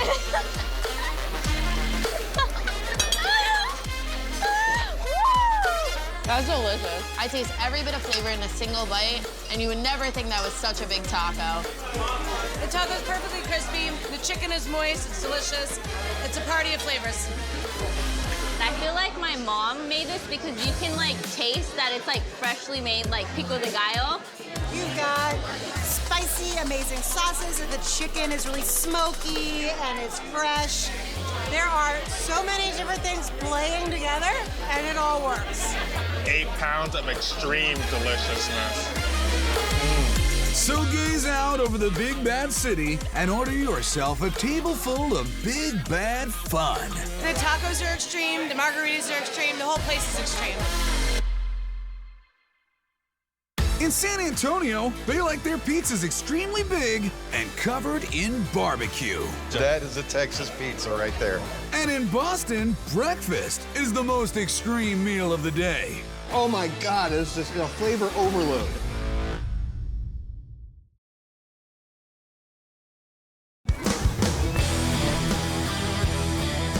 Legend has it there's a pizza in San Antonio, Texas that's so extremely large, it can't be delivered. You gotta deliver yourself to it. Everything is bigger in Texas, and they definitely got it right. That pie with the gravitational pull is a star attraction at Big Lou's Pizza. This is the biggest pizza I've ever seen. It's all the big idea of chef and owner Brian Lujan. I love it when that pizza hits the table. It's just the way they respond is just, it's priceless. They're oohing and awing for the Texas meets Italy mashup, the barbecue brisket pizza. Step 1, a quality brisket gets a condiment brush down. Put a nice even coat of mustard over the entire brisket. Then he slaps it with a rub of secret spices. You don't want to take away from the actual taste of the meat. You want to complement the meat. It goes next door for a smoke, and it comes out tender as can be. Straight butter, baby, look at that. As for Big Lou's signature dough, it's made with a touch of sugar and has a tendency to disappear. Here at Big Lou's, you will enjoy the crust. Once you eat it, it tastes like a French bread. He powders it down with flour to keep the situation from getting too sticky and works it with his papa's pin. You know, because you couldn't get metal rolling pins back then. And he gets a workout because here, size matters. 42 inches in diameter. It's like an end table. A delicious end table. A dough docker helps get the air out, priming it for a special sauce. For our brisket pizza, we use my grandfather's recipe of barbecue sauce. In Texas, tangy and sweet are always in style. As for the cheese, please. Our Mott's cheddar blend cheese. That's a melting, mellow combo and lots of it. Golly, we'll use a good 4 or 5 pounds of cheese on one pie. After its cooling off period, our brisket is ready for distribution. For a pizza, it's better off having it cooled, easier to work with, and it cooks better on the pizza. It gives you a better end result. Scattered, smothered, and covered, it hits the oven hard. This is the barbecue brisket pizza, bigger than the state of Texas. Whoa, I need 2 hands. That is good. That's a Texas pizza. That is a Texas pizza right there. Yeah, barbecue taquito burrito. The barbecue sauce, it's like a tangy, sweet flavor. It's right up my alley. You make all kinds of friends with this pizza. Friends you didn't even want. This pizza brings back ex-wives. For the most extreme pie on either side of the Rio Grande, it's gotta be Big Lou's Pizza. Bigger than a semi-truck tire. Not quite as thick and a lot more delicious. extreme food, yeah! It seems like morning as usual in the Boston suburb of Waltham, Mass. But at the unassuming eatery called In a Pickle, breakfast is going off the rails. When you're talking extreme, you're talking to the max. This place takes breakfast to a whole nother level. It's big, it's loud, it's colorful, it's vibrant, it's rich, and a little bit sinful. The man mixing up the magic is owner Tim Burke, who has as much fun as his customers. Without a doubt, the best thing about serving these dishes is just the reaction our customers have when we put it in front of them. Especially with social media and Instagram. I think people like big, fun food because it's an escape. You can really get lost in the extreme frosted animal cracker pancakes. People want to have big, they want to have loud, ooey gooey and chewy. Using a secret malted batter, Tim sets 3 large flapjacks in motion and dusts them with rainbow sprinkles. It's lots of colors, it's fun, it's exciting, makes the pancakes look really good, pop. They're flipped, flopped, and looking fly. Now Tim turns up the extreme. So what we have here is sweet cream cheese, which we make in-house, and then we take animal crackers, we crunch them up. It gets messy, so we just gotta use our hands a little bit. When it comes to the cream cheese, Tim actually uses all of it. This is probably 2 pounds of sweet cream cheese mix in here. That is awfully extreme. If you do a calorie per dollar ratio, this is the best deal in town. Color me convinced, and color the frosting pink. So buttercream is a lot like what you have on a cupcake. We just thin it out a little bit so it runs over. And then what we're gonna do is sprinkle some of these nonpareil sprinkles on the top there. Nonpareils are those hard candy sprinkles you'll find on your normal frosted animal cracker. You'll also find them on an abnormal animal cracker. We always like to go big and extreme, so we made a really big animal cracker and we put it right on top. It's a bare necessity. Relive your childhood with our extreme frosted animal cracker pancakes. This is delicious, it's so good. It tastes like your childhood. Because it reminds you of like all the candy and all the sweets that you always wanted when you were a child. You got your icing and sprinkles oozing all over the place. Oh my God, it's just flavor overload. The cream cheese makes it like kind of creamy, but then you got the crunch from the animal crackers. I've never had pancakes this delicious. The size of it is just kind of amazing when it shows up on this plate and you're like, how am I gonna eat all of this? And you get through it and you're like, I did that, I am awesome. Here's another griddler that hits the roof. S'mores hazelnut chocolate French toast. A grandiose French toast that we came up with because we wanted to do something s'mores, and we go with it. We see if we can make it into a breakfast food, and here we are, Extreme Alley. The toast of S'mores Town is the marshmallow, and Tim makes his own, combining water, corn syrup, sugar, and salt. 240 degrees, that's what we're looking for. Not 220, not 260. We turn it into a pumpkin at 240. Water and gelatin are set to whisking, the sugar mixture is added in, and fluff happens. As it gets cooler and cooler, it's gonna get fluffier and fluffier. The longer it goes, the more firm the marshmallow gets. Those white clouds are layered into a pan and left to cool, while 4 thick slices of Texas toast are dipped and griddled. 2 of them get special treatment. So we put some caramel syrup in there.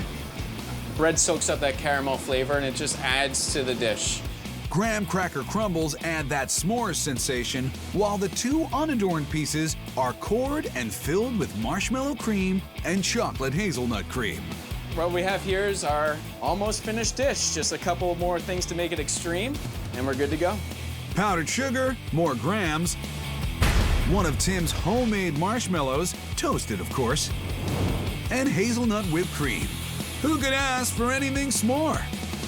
And that's what you call extreme. Look at this chocolate hazelnut spread just oozing out. It's like a river of my dreams. This is insanity. It melts in your mouth the second you eat it. It tastes so good. I'm contemplating life for a moment. It's thick, it's gooey, perfectly toasted. I feel like I'm sitting outside, like around a campfire, just toasted this up and like threw it in my mouth. Extreme marshmallow mania, man. I can't eat anything else after this because nothing else will ever be this good. The Chicago area's most extreme burrito has big yumminess all rolled up. Not only is it extreme in size, it's extreme in flavor.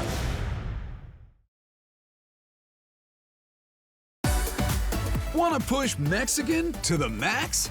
Head to Naperville, Illinois, and dive into the fun at Fat Rosie's, just 30 miles from Chi-Town and 1,000,000 miles from Normal. It's like Cinco de Mayo every single day of the week.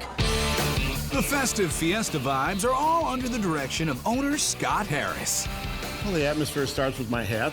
It's extreme with 3 snakes, not just one, so everything is extreme.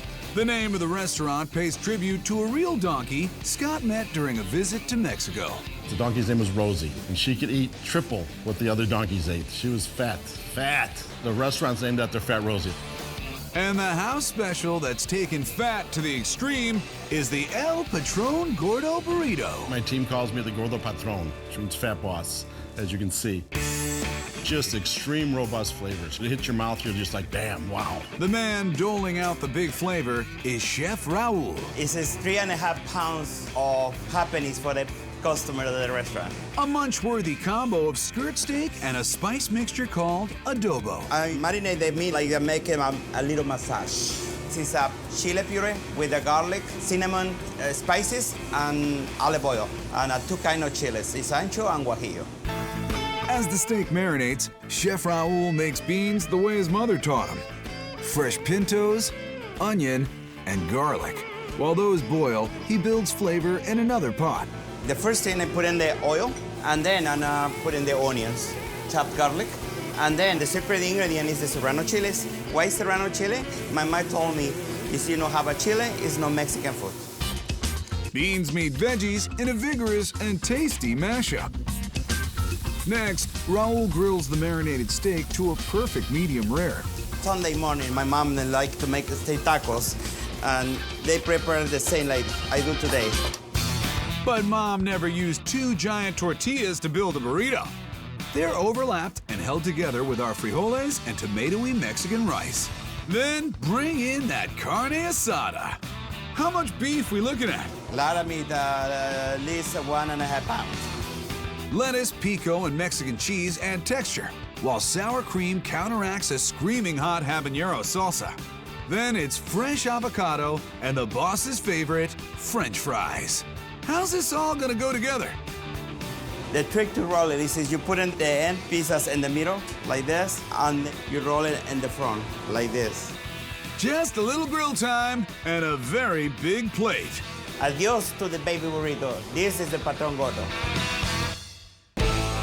Oh my God, this thing is delicious. So flavorful. The French fries are still crispy in there. I mean, who puts French fries in a burrito? Are you kidding me? The adobo marinade on the carne asada has a wonderful flavor. The habanero salsa adds a kick that's just out of this world. Wow. Oh. It does have an extreme little kick there. It does. But the meats, the cheeses, absolutely delicious. Not only is it extreme in size, it's extreme in flavor. On the sweeter side of extreme, take a whack at Fat Rosie's Piñata Cake. Oh, piñata cake. The kids come, they cut into it, boom. First, the flavors come popping out at you. It's spectacular. Who does that? No one does that. Actually, pastry chef Elvia Granados does it. This is the most extreme cake that you can make. It has color, flavor, all these ingredients together that make party time. Scratch-made batter is divided and colored. Reminds me, like, you see the folklore in Mexico, those dresses, colorful? I love this. It makes me happy every time I make this cake. Now that we have the colors made, we are gonna put it in the pan and baking time. The colored cakes are baked, then 3 of them are hollowed out and the stacking begins. We are gonna put the simple syrup, a little bit of homemade raspberry jam, homemade cream cheese frosting. I think it's great for this type of cake. She builds 2 more layers and fills them with goodies. This is the piñata part. These are chocolate pearls, flavors of dark chocolate, milk chocolate, strawberry, and white chocolate. One final layer, a covering of frosting, then it's a million sprinkles and a whole lot of lollies. But Ross's piñata cake is small but mighty, like me. There's something happening. Oh my gosh. Oh. Wow. Look at that. I mean, look at this. How good is that? It's kind of like a unicorn that's turning into a cake. It's like the best thing I've ever tasted. It's one of the moistest cakes that I've tried before. And these little things are little microbursts of flavor that just explode in your mouth. It's lemony, it's chocolatey, it's creamy. I've never had a cake with such intense flavors before. This is everything in the rainbow. It's very, very good. Which makes Fat Rosie's the place to be. In Connecticut, they all scream for ice cream at its most extreme. Extreme decadence. This is the best thing I've ever had in my life. If you hear a frozen commotion coming from the direction of Bethel, Connecticut, it's 'cause that's where they all scream to the extreme for ice cream. It's the best thing I ever have. The place with the cone-do attitude and eat dessert first ethos is Cream and Sugar Cafe. Our location is at P.T. Barnum Square in Bethel, Connecticut, the home of the greatest entertainer. So he had the freak shows, we have the freak shakes. You'll be in ice cream heaven when she hits you with the Belly Buster. I don't even know how many calories are in this sundae. I lost count at the chocolate cake. It starts innocently enough with chocolate and marshmallow sauces. I am airbrushing the marshmallow sauce with pink and blue color spray, and this is the effect you get. You can have whatever flavor of ice cream you like, but we're putting our trust in the Taste Master. This ice cream is salted caramel truffle, a very popular flavor here. Excellent choice. Now talk about that cookie. We use the chocolate chip cookie to support all the weight that's gonna go on top of this. More like over the top with this slice of 4-layer chocolate cake that's got a rich chocolate mousse filling. And since we love sparkle cream and sugar, there is a lot of edible glitter on here. Check out the vertical leap on this thing. So what I realized is I need to make this thing taller. The most logical thing was to put an ice cream scoop on a cone and put it on top of the cake. So I got an extra few inches out of that. This is cotton candy ice cream. I love the color of it. Oh, there's more. She's going all the way up. For more height, I decided to add a chocolate glazed donut. And on top of that, I will add the brownie with the cookie dough center. That takes care of the chewy. Here comes the gooey. I put hot fudge on there, and then I top that with some marshmallow sauce, and then we decorate that. She's like some kind of ice cream artist. We're decorating it with a little skewer, brings the colors together, and then we'll spray paint it. Top it with edible glitter. A little whipped cream, never hurt anyone. Candy blend with the chocolate chips. Cream-filled chocolate cookies, just because, and then toppings take over. Every one is truly unique, and the customers actually appreciate that because theirs isn't gonna look just like everybody else's. Is your tummy ready for the ultimate test? If you wanna try something extreme, try my Belly Buster. Oh my gosh. Creamy and chocolatey, fudgy, glittery. 3 feet of candy treat. This is the best thing I've ever had in my life. You have the creaminess from the ice cream, you have the gooiness from the fudge and the cake, and the crunch from the cookie. Oh my gosh, it's delicious. Want some? It's Candyland in a mug. Extreme paradise right here. Alice's extremely cool creations are changing the game. Check out the Candy Crush Freak Shake. This one is all about the candy, the sweet, the sour. First thing I'm gonna do is decorate this mug with marshmallow sauce because it captures the colors of the edible spray. Blue, pink. But back to the main ingredient. Putting 4 scoops of ice cream into the milkshake. This flavor, ice cream for cake, is perfect for this shake. Very popular with the kids. She blends it up with a dash of nostalgia. You know, we all loved candy as a kid, so this brings back a lot of memories for many, many adults as well. Watch out for those good times. They're coming from inside the shop. These are really fun to make, so I make them all the time. Another house-made chocolate chip cookie keeps things rockin' steady. A few load-bearing skewers add more structure. And of course, cotton candy makes the scene. It's all about the extreme, how big you can get it. When you love what you do, it shows. The best part of this job is everyone's reaction. It's definitely a crowd pleaser. Then it's a full-on candy carnival. I layer the sour gummy worms in between the cotton candy. These are sour gummy bears, and then these are sour gummy poppers. One of my favorites. More marshmallow topping, and of course, more candy. This is whipped cream to hold more edible glitter and edible spray paint. If you have a candy crush, this fruit shake is for you. It looks delicious. Sugarlicious. The milkshake's very creamy.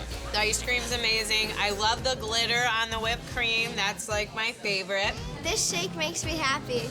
I've never seen anything like it before. Wow! This shake is candy-licious. That's the scoop on Alice's Ice Cream Wonderland. We love cream and sugar cafe!